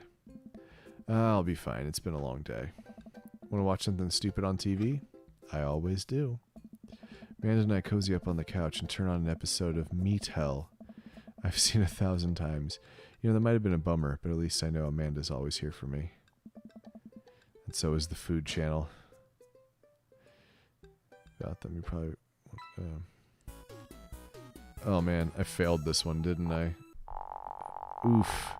Well... Maybe tonight was not your night.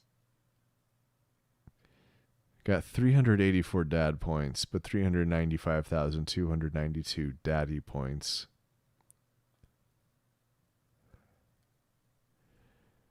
Oh man, I'm kind of bummed we didn't do better on that.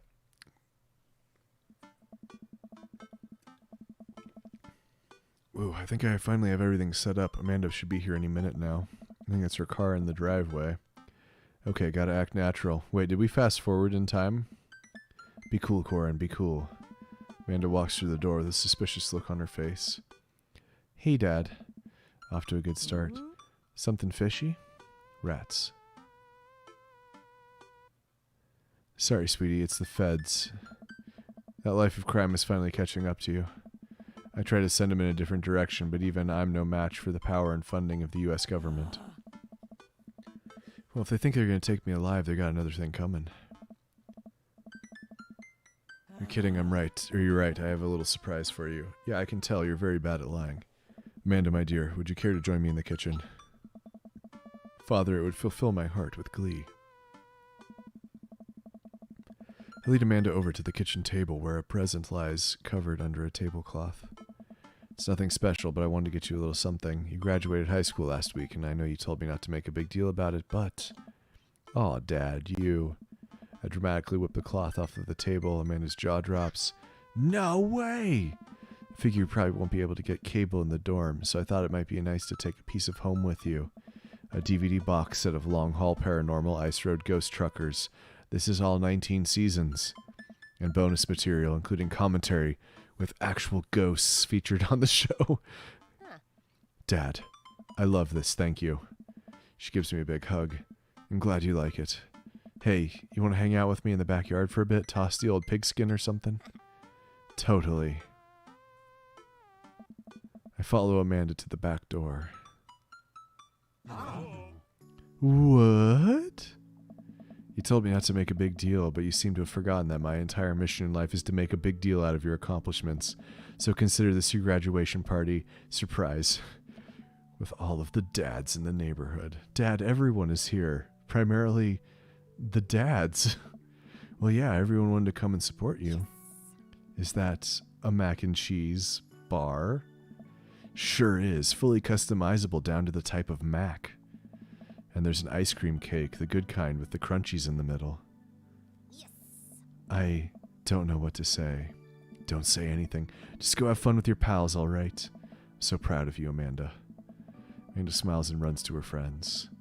I should make the rounds and make sure everyone's having a good time. But first, mac and cheese. A party of dads, yeah.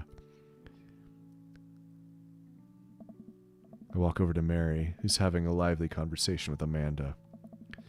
We have a real fluffy Samoyed right now. His name is Harold, loves belly rubs. He always tries to lick your face if you get too close. Mrs. Christensen, thank you so much for telling me in great detail about every single dog currently at the animal shelter. Please tell me about the Afghan with the 3 legs again. Sure, Quadro, we call him. It's one of those iconic nicknames. You know, if you're really interested, I could probably steal one for you. Really? Nah, but I could get you in to meet all of them. We always could use extra hands around the shelter. If those extra hands also happen to steal a dog... I'm glad you two are able to bond over cute dogs. Really warms my heart. Dad, we're having a moment. Hey, Sailor. Your kid's a good egg. Where's your goth prince? You two are usually attached to the hip these days. He's around. Stellar. Mary turns her attention to Amanda. It's not too hard to sneak a dog into college. Trust me, I did it plenty back in the day. At one point I had 3 cats living in my dorm. I decided to leave them to it. All of a sudden, a huge dog leaps up into my arms. Duchess! Hugo and Ernest run up to me. The Duchess gives my face a few broad licks and hops down. We're working on that. Got her in a disciplinary class. Oh, they adopted Duchess. She's a wild spirit who runs where she may. I don't mind at all. Ha, looks like the 3 of you are getting along nicely. Oh. She's a valuable addition to the clan. If I hold up my homework in front of her, she'll eat it. Cool. We'll deal with that later. Duchess Cordelia spots a squirrel and darts off across the yard. Ernest follows her, laughing. He's actually been a lot more manageable lately. I think taking care of the dog is good for him. Thanks for breaking into my house, I guess. When did I break into his house? Anytime? Corin! Brian, you made it. I don't pass up on good Mac. What do you think of the party? It's not bad. Just not bad? Yeah, it's not bad. Don't let him bait you. Don't let him bait you. Thank you for the lovely compliment. Daisy trots up. Hi, Amanda's dad. Hey, Brian's daughter. See how that feels? This is a really great party. Thanks so much for inviting us. You're very welcome. Tiny child who knows how to pay a compliment. Brian and I lock eyes. This isn't over. Hey, bro. Bro. This is a real rager. Taking our older age into consideration. I'm trying to be in bed at a reasonable hour tonight. Don't let me get too wild. Don't worry, dude. I'll keep an eye on your fruit punch intake. You know, I'm really glad we're bros again. Me too, dude. Briar and Hazel peek out behind Craig. Or are those also his kids? Hi, little ones. Hello. Hiya. Thank you for all that ice cream cake. Wait, girls, how much of that did you eat? Ate 4 pieces, ask any witness. No, I didn't. Hazel ate 4 pieces and wants to pin it on me because we look alike. I have your face. Nobody will ever believe you. Oh boy. I'll let you guys figure this out. Good seeing you, Craig. Let's hang out soon, yeah? Totally. Tell Amanda congrats for us. Looks like you've settled into this neighborhood quite nicely. I've done like 4 different voices for Joseph in this stream. Yep, couldn't ask for a better cul-de-sac. Oh. Well, I'm glad. Hopefully we'll see you at more church events. We got a big schedule planned for the rest of the year. Well, I hate to break it to you, Joseph. There's a pandemic. And maybe if you aren't doing anything later, we could hang out sometime. Sure, Joseph, that'd be great. Well, see you later. Hugo comes up to me with a plate of mac and cheese. The perfect cheddar to mac ratio. Beautiful work, Corin. Thanks, Hugo. You know, I'm really pleased to see Amanda going to her dream school. I'm glad she turned it around for finals. Me too. That scholarship money will really help.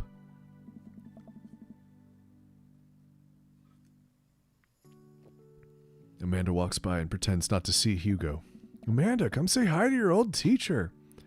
Hey. Congratulations on graduating. I know you're going to do great at art school. Yeah, thanks. Wait, I just realized that you're not my teacher anymore, so I don't have to be afraid of talking to you. You no longer hold power over me. You're right. Go forth, adults. I can no longer give you detention. Yeah, I'm going to break anything I want, and there's nothing you can do about it. Are you still mad about that time I gave you detention for breaking my globe? Nope. Oh.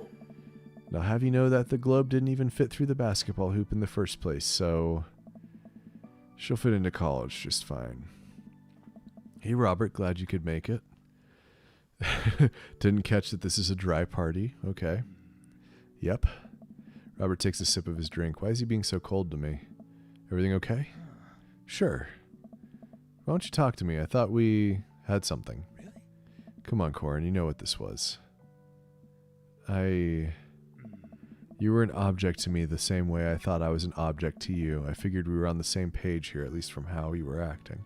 I don't know. But I don't want to be in this if there are feelings involved. I got too much to deal with as it is. I'll catch you around. Hey. Hey, man. Matt. Let me know when Amanda leaves for college. I'll have a fresh batch of Right Said banana bread ready for her. Thank you. I know she'll love that. Hey, Amanda's dad. I turn to spot Lucien walking up to me. Yes, Lucien? Oh, he's got a chain wallet. I just noticed that. Thanks for inviting me to your party. Anytime, bud. I know we had a rocky start, but I'm glad to know you. I hope you know how much your dad cares about you. Yeah. My dad's had a rough couple years, and I know that it must not have been easy to raise me alone. He's kind of a weird guy, but I love him a lot, and it seems like you make him happy. So, you're cool in my book. Thank you, Lucien. That means a lot to me. Sure. And let me know if you want me to give you a stick and poke sometime. Let me try that again. And let me know if you want me to give you a stick and poke sometime. Thanks for coming by, Lucien. See you around, Corin. Oh man, stick and poke tattoos, huh? As the party starts to wind down, I take a seat next to Damien. The sun is setting and everyone seems to have eaten their fill. Do you know that in the Victorian era, they would call benches seaty boys? What, really? No. I'm kidding, Corin, but what if? It's good to see you in a cloak again. Thank you. Damien sighs deeply. Corin, there's something I must discuss with you. Go for it. I feel I must rescind my courtship invitation. Oh. I apologize, Corin, but after having gotten to know you for as long as I have, I've come to realize that you and I, it's simply not meant to be. Oh, shit. But fret not, for I wish to remain in your life as a dear friend and close confidant. Well, that's not exactly what I wanted to hear, but Damien had like that a lot. You're a special person, and I cherish the time I've spent getting to know you. So here's, so I don't know if this happens differently, if you find the dog. But I feel like, this is one of the weird things that stories tell us, or that games like this tell us, is no, it doesn't matter if you're a good companion or if you make somebody laugh. It matters whether or not you found the dog that one time. That's what matters. You're a special person, and I cherish the time I've spent getting to know you. Oh, that's Corin. More horror movies soon? Oh. Perhaps we could do some sort of romantic comedy. Deal. Last guests begin to make their way out of the party. Oh, I ended up alone. Amanda wanders over and sits down next to me. Killer party pops. What can I say? I was inspired. So, I also have something for you. For me? Why? Not to be completely genuine about my feelings for once or anything, but growing up wasn't easy, but it could have been a lot harder if it wasn't for you. Dad, you've been there for me through everything. There's been times in my life where you were my only friend. I was really scared of going to college and being so far away from you, but I realized that everything you've done for me has been to prepare me for this, and I'm ready. I wouldn't be who I am today without you. Don't cry. I swear to God, Corin, if you cry again. You're the best, Dad. I love you. And I'm crying. Anyway, that was enough emotional vulnerability for one day. Present time. Amanda hands me a tiny wrapped package. I tear the wrapping off to find a framed picture of me and Amanda. It's us. Kind of shocking all of our photo albums are just pictures of me, huh? I figured we needed at least one together before I leave. Amanda, thank you. Watching you grow up has been the happiest experience of my life. You're such a talented, intelligent young woman, and I'm so excited to see what the future holds for you. Knock 'em dead, kid. Always do. Amanda and I share a hug. This is only the beginning, Pops. Plenty more memories for us down the road. Memories to make and stuff to break, right? Oh, I got the achievement for World's Best Dad. Oh, I'm going to break so much stuff intentionally and unintentionally, you're probably going to have to pay for most of it. It would be my honor. Amanda and I wave bye to the partygoers as they leave. We sit together and watch the sun slowly dip below the horizon. I'm glad you made some friends. Yeah. I know that's maybe not what you were looking for, but these people care about you. I love you, Dad. We'll always have each other. You're right. It's going to be hard at first, but this is the next chapter in our story. I would be nervous about it, but I know that you're always going to be looking out for me the same way I'll always be looking out for you.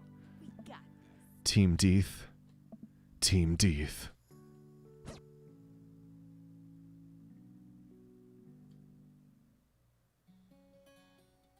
Leighton Gray and Vernon Shaw. Leighton Gray's got a really great talk at one of the game design conferences.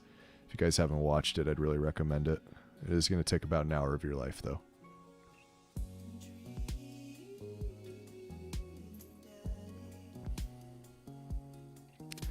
And that's the game, everyone. If only I'd found that fucking dog. Maybe I'd have a companion in life. Well, I'm two tall beers in, so if anybody's got any questions that they want a really interesting answer to, go ahead. That was fun. I had a good time with that. I think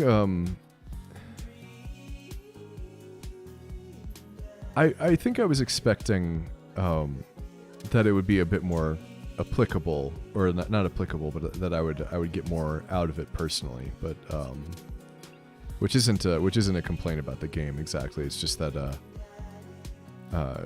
it's not exactly made for me.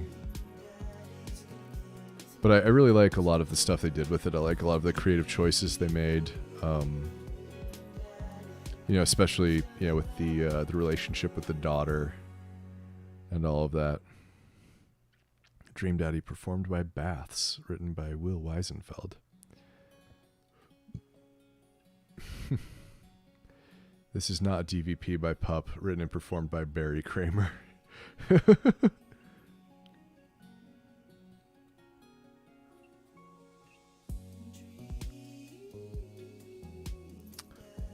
Supposedly we got 7 viewers.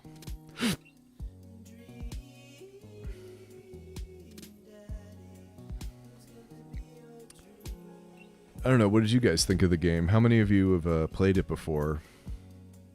And all that.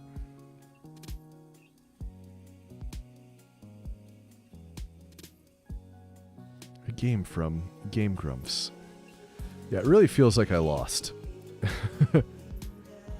Alright, I've got a little bit more time that I can play. Maybe I should, you're the best, Pops, Amanda. Maybe I should try to, what was the point to not to have a boyfriend? I don't know.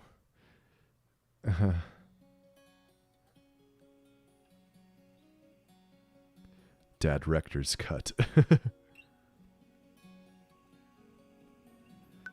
Here, let's do a, epilogue. That's not what I want. I don't want epilogue. I don't want Damien Date 3. I want...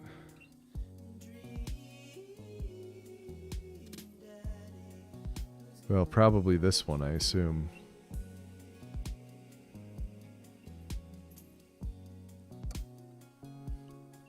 Welcome.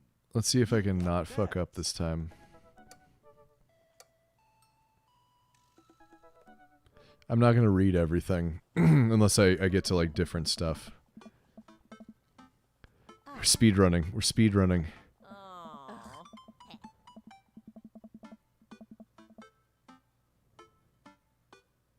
I only know of this game in the context of ruining Dungeons and Daddy's ISO.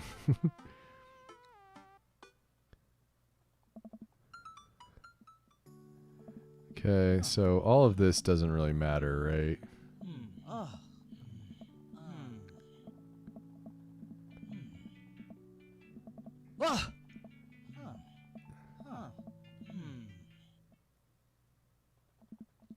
You know, for as little voice acting as there is, some of it is not well recorded.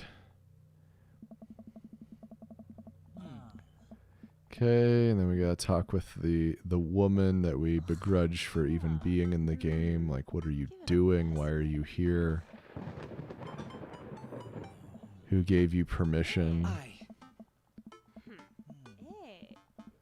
Ugh.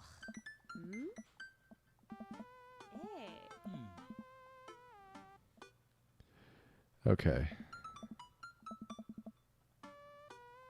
So I think we want to go to the softball fields because it's right across from the shelter.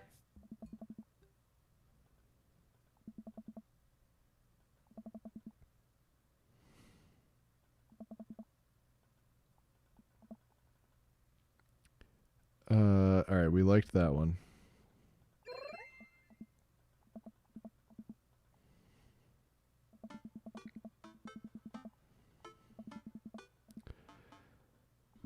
Hey bros, what's up?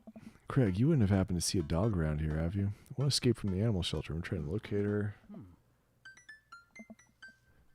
Alright. Dog ran through, tried to play fetch, but she ran, ate it actually. A lot of dog. Here, take another softball, might come in handy later. Many thanks, Craig. Okay, so then I think the cul-de-sac was where we got the next hint.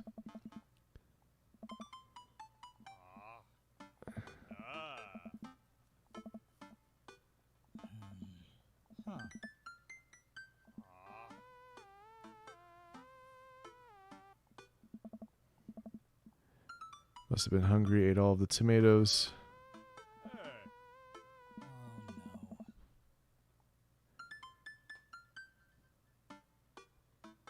Coffee spoon.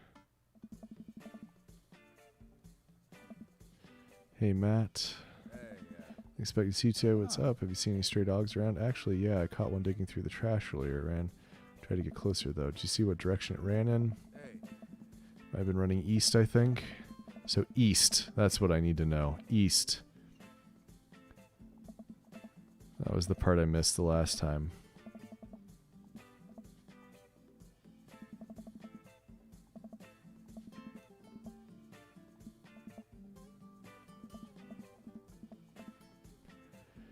Okay, coffee spoon. Running east would be, I assume, back to the cul-de-sac. Uh-oh, Hugo's front door is wide open. She can open doors? It's a classic Duchess Cordelia, telltale sign. We should approach with caution. Whatever goes down in there, I've got your back. Okay, so this is the story, the bit of the story we missed. Creep up onto the porch and step inside. There, sitting in the center of Hugo's living room like she owns the damn place, is one of the biggest dogs I've ever seen. Woof. Well, she hasn't broken anything in here yet. Wonderful. Now all we have to do is get this leash on her before she tries to escape again and get out of here before Hugo comes home. Easy peasy. Duchess, come here. Duchess eyes Damien warily. As he approaches, she begins to growl. She's on her guard. We'll need another plan.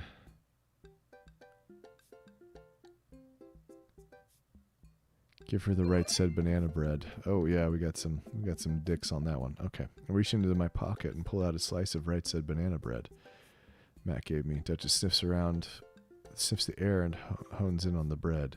Come here, girl. Nice and easy. I've got this yummy homemade vegan and possibly gluten-free banana bread if that's what you're into.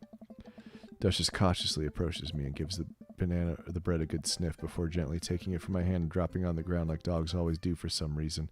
She curls up and starts munching on the bread. Success. Damien walks up behind the Duchess and attaches the leash to her collar. She immediately notices and starts whining. It's time to go now, Duchess. Damien gives a tug on the leash. She won't move. Duchess, what happened to our rapport? You and I used to be bosom buddies. She still doesn't move. She's huge. There's no way we could even try to lift her. Well, this is a weird situation to be in. I think we're literally trespassing in our friend's house with this large dog. What are you nerds doing? Ernest stands in the doorway with a plate of pizza rolls. Ah, the pizza roll. What flavor pizza rolls are those? We're definitely not trespassing. It looks like trespassing. Well, yeah, it just looks like that. Damien, what are we doing? Trespass. Oh, he hates that. You do me in like that? Duchess notices Ernest and starts pulling against the leash. Why is this dog in my house? It's a long... Duchess suddenly breaks free from Damien's grip and hurtles towards Ernest. Ah! Ernest and the Duchess fall to the ground. Pizza rolls fly everywhere. This is bad. Ernest, are you okay? Ernest feeds the Duchess a pizza roll. Hey, she likes pizza rolls. Ernest sits up, but the dog keeps licking his face. Oh, hey. Hugo stands at the door looking like he's at a loss for words. Whoa! what are you guys, whose dog is this? It's a long story, but it involves a large dog who knows how to open doors. Boof. Hugo, may I present to you Duchess Cordelia? How do you do? Borf. We're friends. The Duchess looks at Ernest's face. She's from the local animal shelter. She got out and we've been chasing her all around town. Your house was her final stop. Dad, can we keep her? Ernest, I don't know if we're set up to take care of a... Sweet man, Chago. Wait, did you just call me Dad? Come on, please. Look how cute she is. Hugo sighs. Oh. We had been talking about adopting a dog for a while. But you have to promise me you'll take care of her. Yeah, I'll give her all the pizza rolls her little heart desires. I suddenly remember what's on the back of this map and pull out a pen out of my pocket. Got the forms ready for you if you're interested. I'll even waive the adoption fee since, we technically broke into your household. Well, alright, it's a deal. Hugo steps onto the porch with us and signs the form while Ernest plays with the Duchess inside. Sure seems to be happy with his new friend. I know he called me Dad, can you believe it? Damien places a hand on Hugo's shoulder. I certainly can. I think this will be really good for Ernest. It should teach him some responsibility. You should probably look into getting a better locks in your doors, though. The Duchess is a wily one, but do right by her and she'll love you two forever. I thought that almost said two ever instead of forever. I don't know. Well, thank you.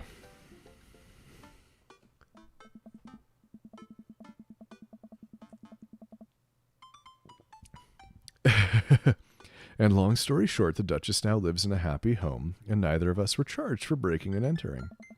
So all in all, I think it was a fine day's work. Nice work, you two. Corin, you could be a valuable asset to our team of volunteers, If you ever feel like petting some puppies, hit me up.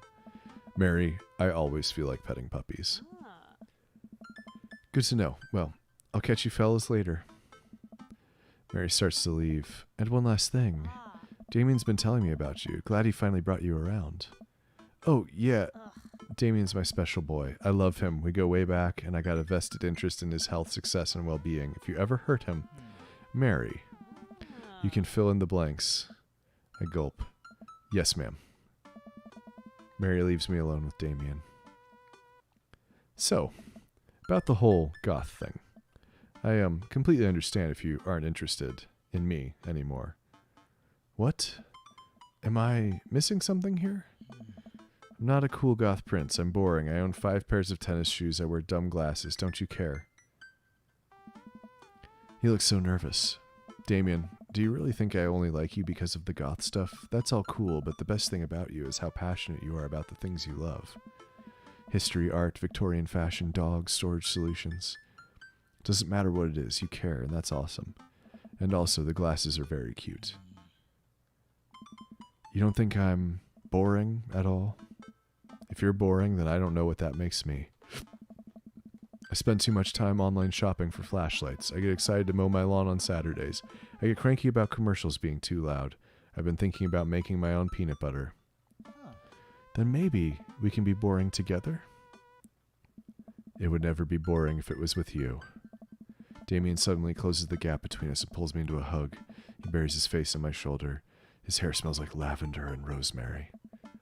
I was so scared you wouldn't like me. Quite the opposite. Damien pulls away for a second and looks me in the eyes. Without the colored contacts, his eyes are so dark and soulful. May I kiss you? Does a bat have wings? Or thou art welcome. Oh, we got some eggplants. Verily, you may take upon yourself the... You know what, just kiss me. Smiles slightly and leans in, giving me a gentle kiss. Damien pulls away and gives me an intense look. Do you want to help me take care of the puppies? Yes. Damien and I arrive back at the cul-de-sac, our fingers intertwined like a proper gentleman. He walks me to my doorstep. That was lovely. Thank you for understanding. Thank you for everything. I'm very happy I can be myself around you. I'm glad, but I have one request. What's that? Can we keep sending each other letters? But of course. Damien kisses me one last time before turning around and heading home. Amanda runs back to the couch from the window and tries to look as nonchalant as possible. Hello, Father. I was sitting here on the couch this entire time. Hi, Amanda. So, are you guys, like, starting a vampire coven together? Oh, plot twist. Mothman. Damien's actually Mothman. I didn't see it coming either. Genius. Well, whatever's happening, I'm really glad you two are happy. You deserve it, Dad.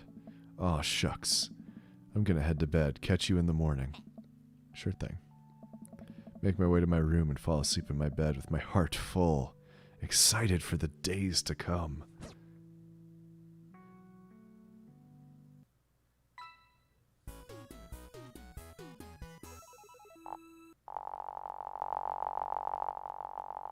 Oh man, that's a whole bunch of points. Yeah. Are you familiar with the works of Corey Feldman? He simply slayed in The Lost Boys. Nobody told me what Ojo-sama means yet. Eat plenty of carbs the night before a big game. Ooh, I think I have everything finally set up. Amanda should be here any minute now. I think that's her car in the driveway. Okay, gotta act natural. Be cool, Corin, be cool. Amanda walks through the door with a suspicious look on her face. Hey, Dad. Off to a good start. Something fishy. Alright, we're doing the same thing we did before. And I'm skipping a lot.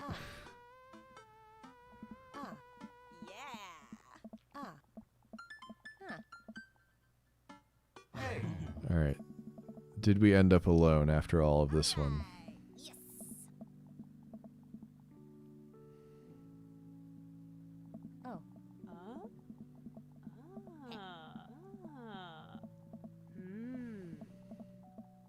I don't know.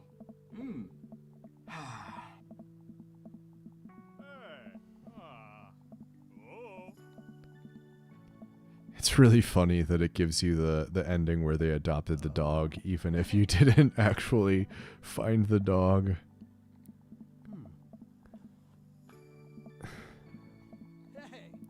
It's like, why even let me fail? Other than to bum me out. Hey. Oh. This is the real timeline, though. Whoa, whoa. Hey.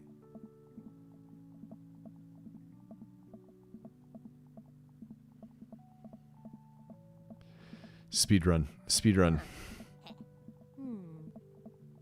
Although if I was taking this really seriously, I'd probably remap the clicking to the scroll wheel.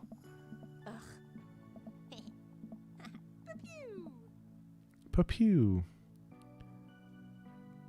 Oh, he's in the in his normal stuff. Did you know that in the Victorian era they would call benches seedy boys? Oh, we knew that. I had a revelation the other day, Corin. I think it was largely due to your continued influence upon me. There was a version of myself that might have been embarrassed to show you my true form, my information technology form. But what you said about me, about my passion, was what you truly admired that emboldened me to feel like myself regardless of how I choose to dress and act. Instead of separate entities, they are simply different facets of myself, a three-dimensional human being with his own thoughts, wants, and needs. I love dressing the way I do, but feeling constricted by what I thought was my own personal brand made me lose sight of why I did this in the first place, to make myself happy. Place my hand on Damien's and feel a light squeeze. Looking up, I'm greeted by Damien's warm smile.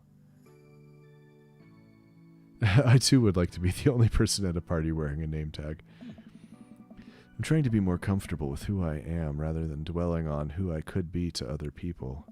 I can't stop smiling. I'm so proud of him. Damien, I'm so happy you've realized that you can be a dog-loving goth. Me too, Corin, me too. I feel myself inching closer and closer to Damien. It's because all the goths have fucking cats. I go to brush a lock of hair off its face, and I'm shocked how soft it is. How is your hair so soft? Dog shampoo. Fuck. I keep running my hands through his hair as he leans closer to me. Placing a hand on the side of my face, he strokes my cheek with his thumb. You know, public displays of affection were considered scandalous in the Victorian era. Damien pulls me in for a kiss. But I think I can make an exception for you.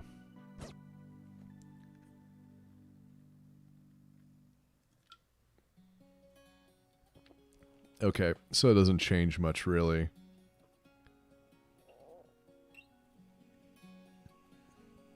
But it's much more satisfying that way. I mean, can you imagine, though, if somebody that was like, you know, in one timeline could have been super important to you, but they were like, ugh, you were so bad at trying to find this dog. I'm never gonna date you again. Like, I'm gonna turn down my chance at happiness because you're really bad at dog hunting.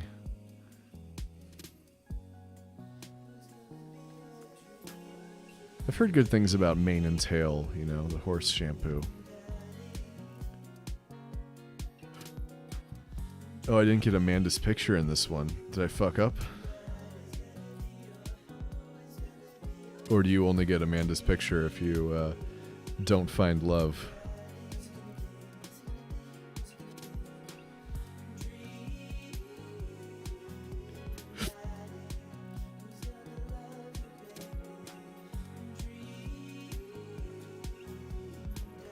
I still find that just, you know, kind of, I don't know, it's like, you know, back to like the like Harvest Moon 64 or whatever. It's like, well, you'll never have a relationship with this character if you don't just randomly think to show up on their farm on this specific day.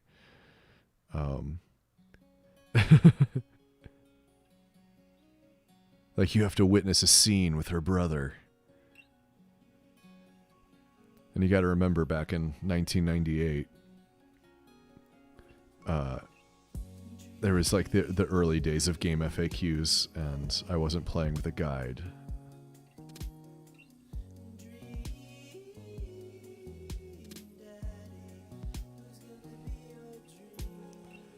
Oh man, your dog has handmade bar shampoo.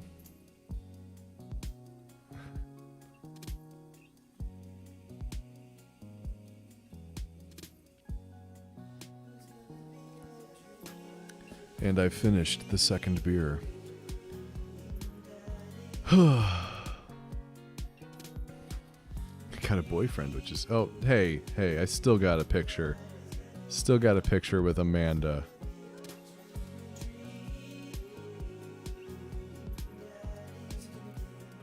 Oh, yes, the before times. It's like the early days of game FAQs when, like, the guide wasn't guaranteed to be accurate in any way. I suppose it's still that way if you're playing like really obscure games.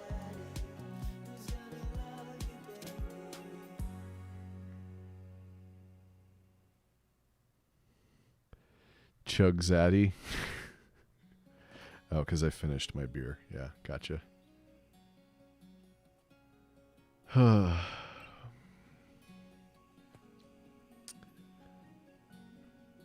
Oh, alright, does anybody have any final comments? I gotta remember to do my Duolingo because I'm out of freezes.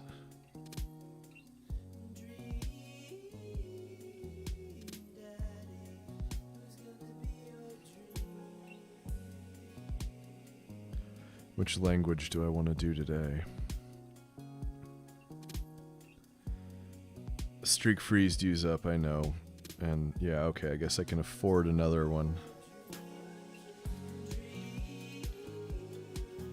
You know, is it just me, or is Duolingo not the best at gamifying their language learning?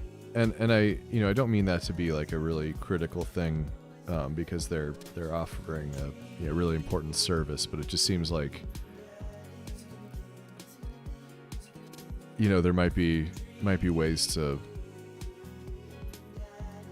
you know, keep people's interest other than like, oh, you've got a streak, don't lose it.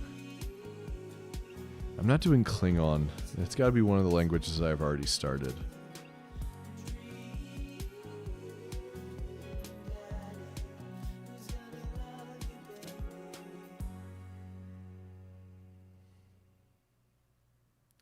We're doing Polish, I decided, while I'm waiting for you guys to come up with questions to ask me. Idziemy na dół. No, na dół.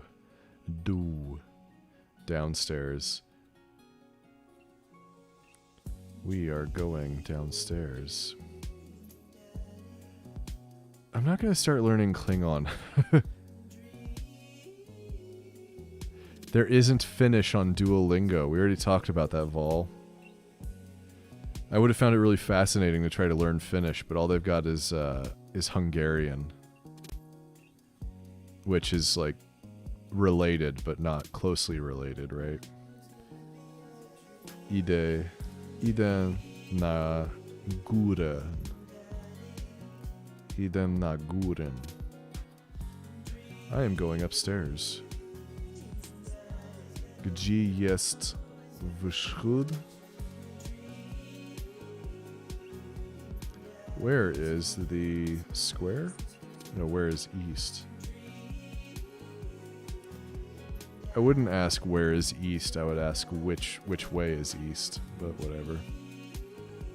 Where is east? Vchud. Vschud.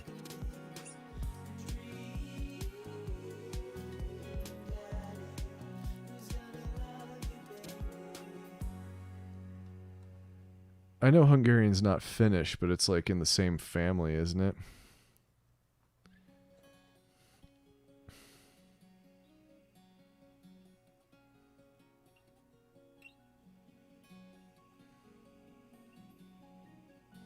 The dog did go east, it's true.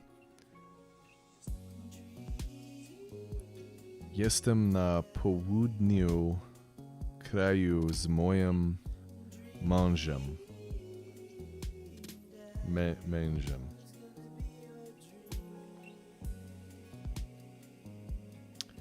I am in, what is it? I am south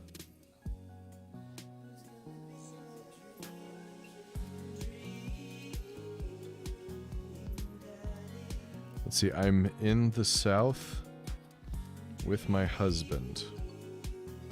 I'm in the south of the country with my husband, my bad. Oh, it's just you and Estonian. Hungarian's not in the same language group.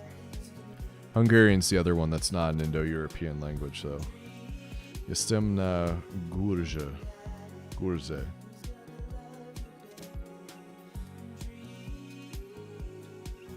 I am upstairs. Jesteś na dole? Are you downstairs? Ten region jest na północy kraju. Północy. This region is in the north of the country. Ten obszar jest na wschodzie. Wschodzie.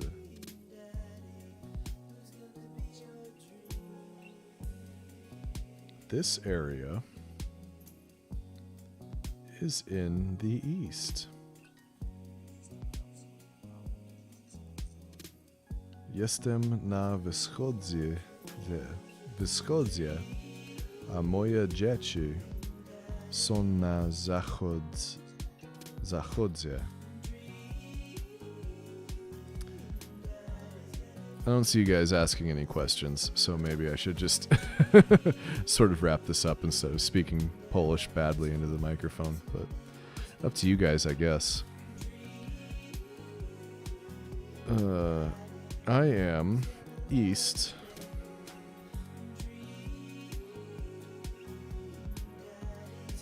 I am east, and my children are in the west. No, I fucked up. I am in the east, and my children are in the west. Znowu czytam tę stronę.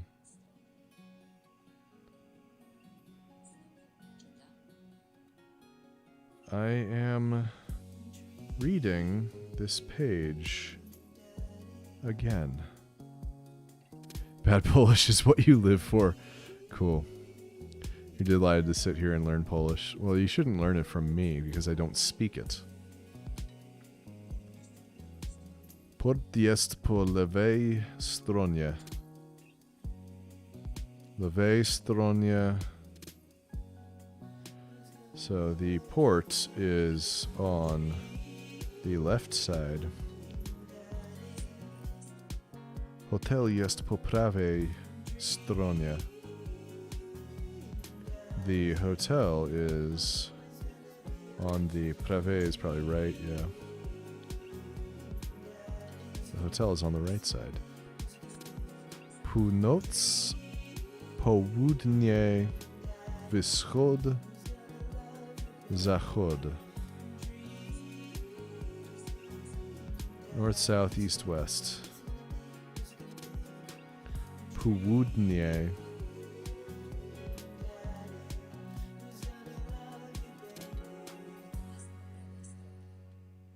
Hotel jest po prawej stronie.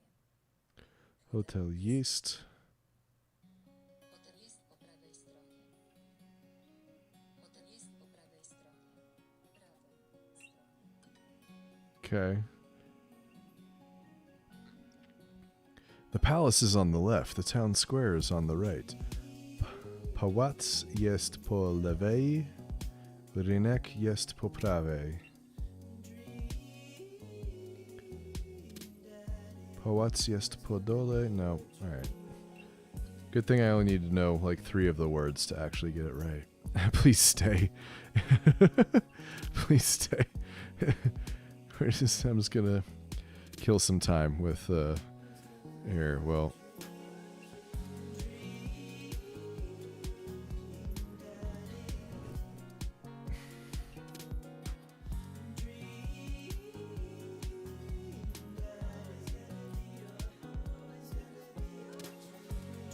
It's me. I'm back. And I'm gonna quit Dream Daddy. Oh, I got a picture. Shit. Game capture back on.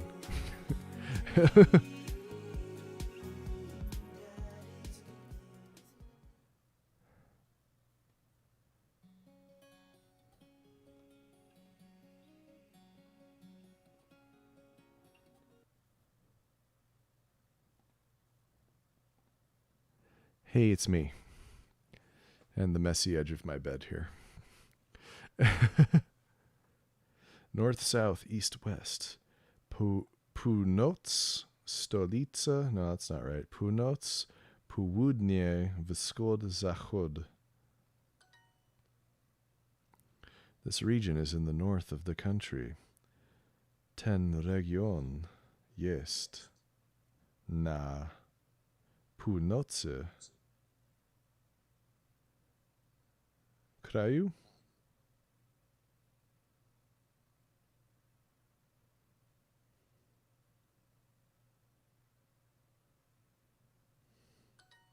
Killed it. Jestem na południu kraju z moim mężem. I am in the południu, in the south of the country with my husband. Alright, I got the lesson done. And I got 22 gems out of it. I only have to do that 10 more times to be able to afford to fuck up another day. Oh, and I earned 50 gems. Okay, well, getting a lot closer then.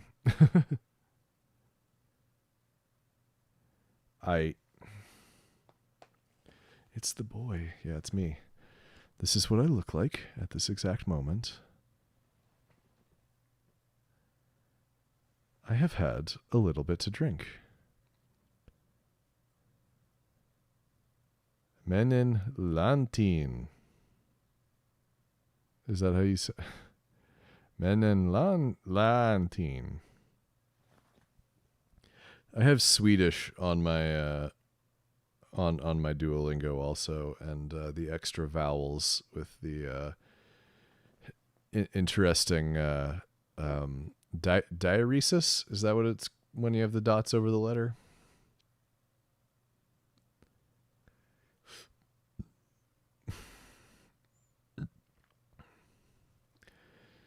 Oh boy. I don't know what that word or what that phrase means. Jew. Or is that you? I don't know. Menen the an teen.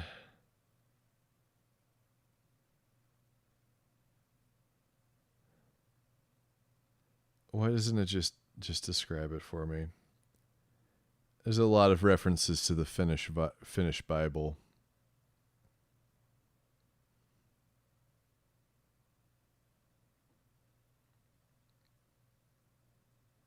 I'm going west. Okay. Oh my god.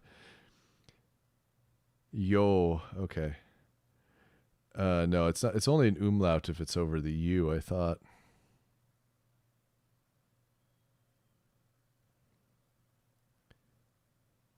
Yo. Okay.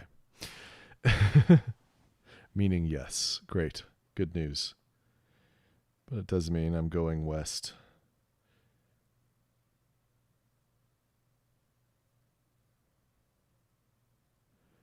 And then here's lyricstranslate.com, which has Rammstein, Mein Land lyrics and Finnish translation. The Bible is big there? Okay, well, it's big in a lot of places. Amlaut, if we're following the pattern. It's not an umlaut, it's an amlaut. Oh, man. God, that's dumb, but I love it.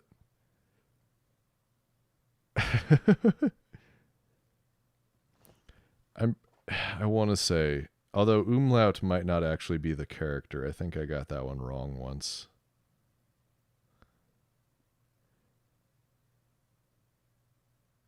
Yeah, but it's not called an umlaut in Finnish. It is the dots, though. And then diaresis, is that the one? Fuck yeah, I got that right. It's placed over a vowel to indicate that it is sounded in a separate syllable, as in naive or Bronte. So I guess diaresis is they do two different things.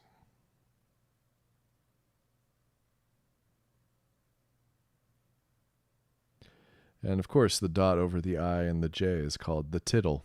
So you're welcome, everyone. We've really just we've come a long way, and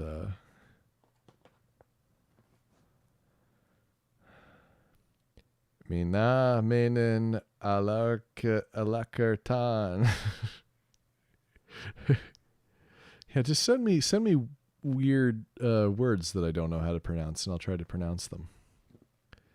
I don't know, what's the more appropriate view of my room? Just the ceiling.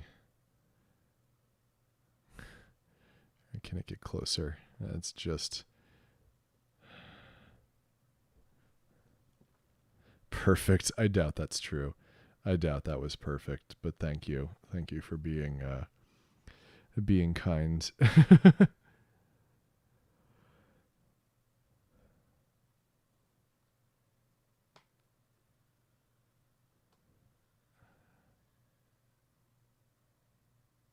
Not so long on the single vowels. Oh boy, you don't know what you just asked for. Well, I guess I'll find out when I get it. I gotta think about. I kind of took a break from streaming because I had a lot of work to do for the Kakos Industries episode that's coming out in I don't know, like 24 and a half hours.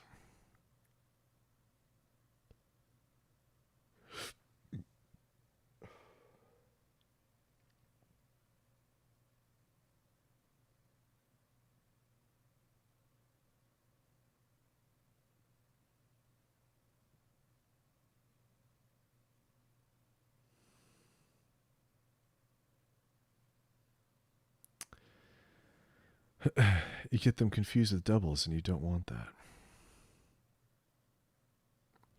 So you go from asking somebody to marrying you to asking them to kill you. That's another one that didn't show up on the side for me, but it did show up on the screen. I don't know if you guys are trying to delete those comments or what, which is fine. Unfortunately, they just get automatically added to the screen, even if you didn't want them to, though.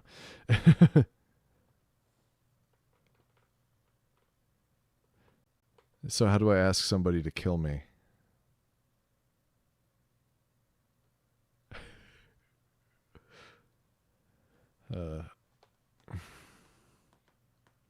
How fucking confused would somebody in Finland be if I just showed up and started speaking their language, or if somebody was not in Finland and they're in Phoenix, Arizona, and they encounter me on the street and I just go, oh, you know, something in Finnish to them. How confused would they be? Like, would they be scared that they stepped into some sort of Twilight universe where people learn their language? I mean, not to be, you know, mean to Liitai Kenya Kenya Liitai Kenya Liitai Taita Kenya. I'm pasting. If your accent is good, extremely. I don't don't know which part you were responding to. You guys got to remember, they mostly be scared to be talked to. I'm from Finland. I don't want to talk to you. Please leave me alone.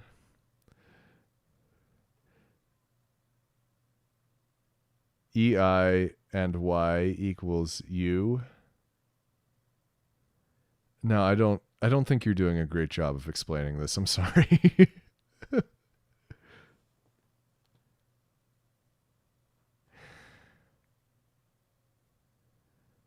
All right, I've decided I'm on for another 7.5 minutes. That'll get us right up to the 4-hour mark. So anything you guys want from me, go ahead and throw it at me now.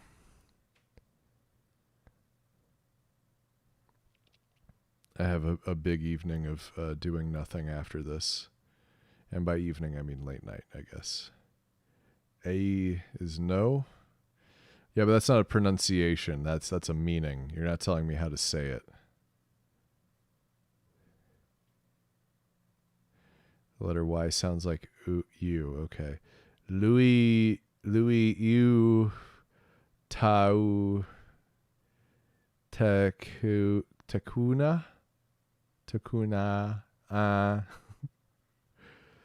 Oh dear. Cats or dogs? Dogs.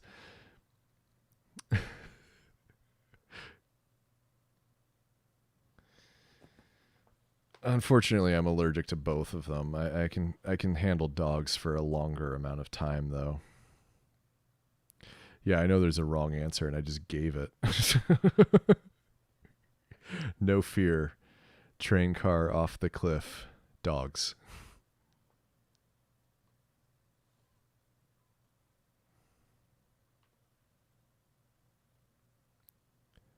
I mean, but Jasmine, you know all about my issues with pet allergies.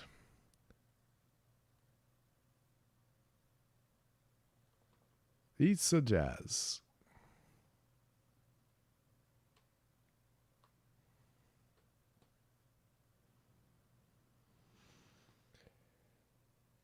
I've had my new air filter on this whole time. I don't think you guys, my kitten and I are shook. Yeah, well, of course.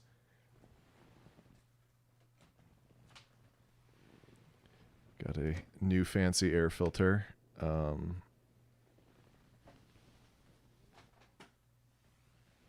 It's been on this whole time. Your pets are plants. My pets are also plants. Let's see if I can. There. There's a plant, and then you can't really tell, but where is it? Okay. This is a glass container with a moss in it. So I have a a pothos in a salsa jar, and a moss. And then Cetaphil and CeraVe. Get at me, skincare addicts.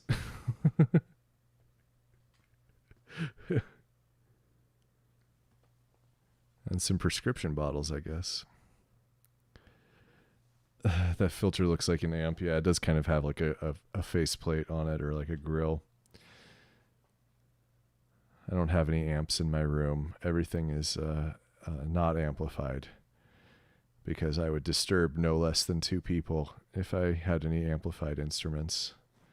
I mean, I got the, well, there's my beer, but also the synthesizer, just chilling here, which we didn't hear from tonight. Skincare, I don't think I know her.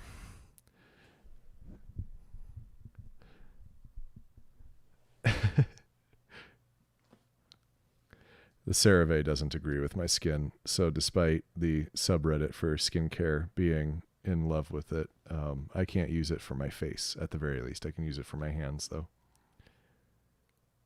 Got a lemon tree, 2 tomato plants, some basil and some mint, and a jar of dirt that might be lavender in a month. Okay. Lavender gives me headaches. There's a weird thing that happened to me a couple years ago where I developed some really weird fragrance sensitivities. I had to stop using lavender scented cosmetics. And by cosmetics, I mean, like just deodorant or whatever. Yeah. Tomatoes are kind of finicky. They don't like growing in Arizona a whole lot. We've gotten some to grow, which is better than a lot of plants, but they're picky. They don't, I don't know. But we also, I don't know if it was for a birthday or like Christmas one year, I bought my mom a bunch of random seeds to plants that probably won't grow in Arizona. But I thought because she was doing a lot of gardening, she'd get a kick out of it. So there's a coffee plant growing in her garden now. It's never going to bud, but I just cut down 2 trees which were too close to my foundation. Tomatoes are in a 10-gallon Home Depot bucket. Nice.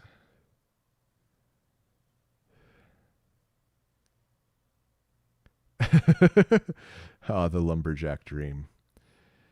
I mean, in fairness of all, I would imagine that there are quite a few lumberjacks, or at least lumberjack types in Finland.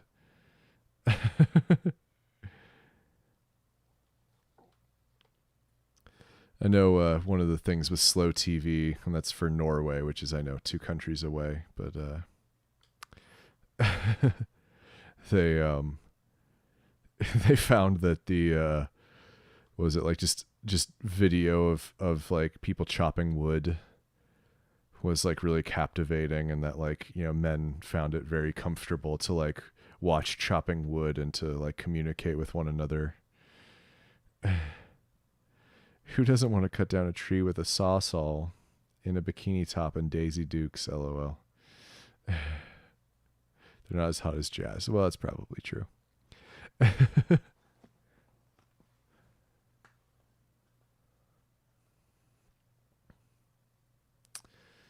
Oh boy.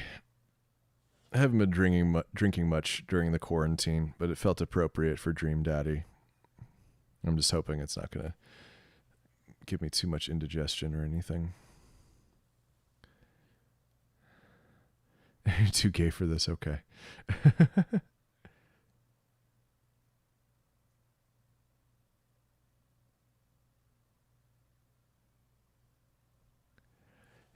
But were you too gay for Dream Daddy?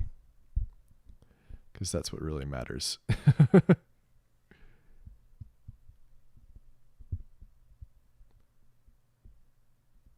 You'd love to see me in a bikini top. Okay, well, you can go look at the pictures for the Harlots Unicycle Derby women's T-shirt on the store.kakos, and it'll be somewhat close, I guess.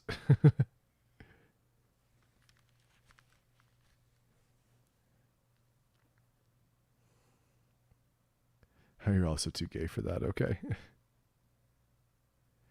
Can't spell with kitten eating your wires. Yeah, well, it sounds like your cat's broken. You might have to get a new one.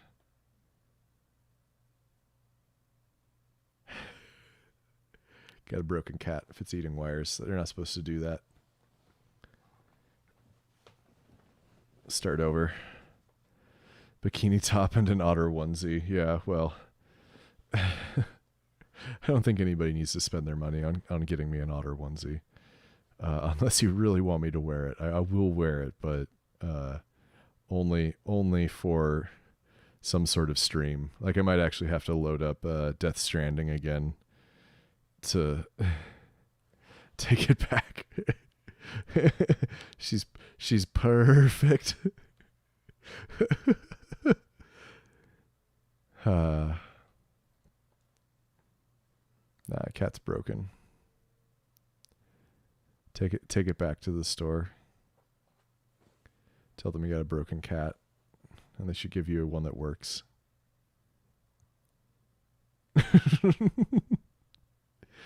Oh boy. Well, anyway, now that Jasmine and I aren't friends anymore, thanks everybody for hanging out. The 5 of you that are still here.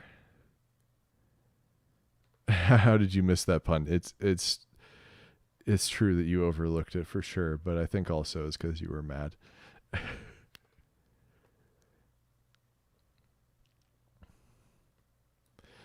Deaf otter onesie. Yeah, well, no such thing as a broken cat. I don't feel like arguing with you. That doesn't sound like fun. Deaf otter onesie, though. Yeah, we. Well, I don't know. I think Brianna put it on the wish list, but it's like what, $80. There's a lot of things people can do with their $80 instead of buying me an otter kirigumi.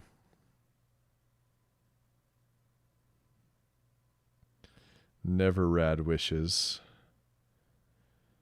Yeah, there's the hedgehog, which I believe is the one that Brianna wanted. All cats are various kinds of broken. That's fair. Yeah, thanks for yelling at us in Polish or whatever. It's fun. It isn't fun to argue with you. You always win. Okay, well, good luck with that. I'm really good at walking away from things I don't want to be a part of. So if you could consider that winning, then. Also, there's like 6 different cravats on here. How are there so many cravats? Can I have an otter kirigumi with a unisex chiffon jabot neck, professional suit collar, Victorian, whatever? You love witnessing my Duolingo. Okay, yeah. Well, anyway, everybody, thanks for hanging out. Oh, there's also an ice cream maker on here. Jesus. They can't aim small. They don't aim for small things. You know, somebody might go, I can spend, $10 on something or whatever, but it's got to be a $400 ice cream maker. Like, there's so many more things we could do for the show with that money. Oh, well. Anyway. Thanks for hanging out again, everybody. I hope you had a good time. I had a good time. We'll do this again next month. If you're not subscribed to Stream Raddy, let me put some text on my face here. Where's that's image? I need text. Give me the text. Okay. Is it on my face yet? And the text is going to say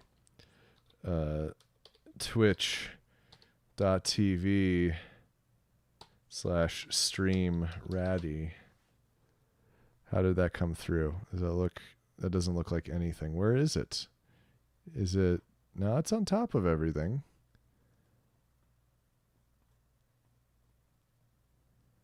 Oh, it's just in white in the corner here.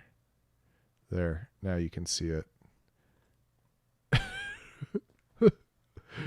Twitch.tv/stream Raddy if you want to watch me stream when I'm not doing this particular stream on the Kakos YouTube channel. It's a good time. So, thanks again, everybody, for hanging out. Glad to have you here. Hope you had a good time. And I will hopefully see you in one of the other streams, or in the Discord, or on the next stream for Kakos Industries here on the Kakos channel. I should probably do a redirection instead of doing twitch.tv/streamraddy, because now I can never change the name. Oh well. Anyway, thanks again. I'm going to go have a snack and then probably go to bed. So, good night, everybody.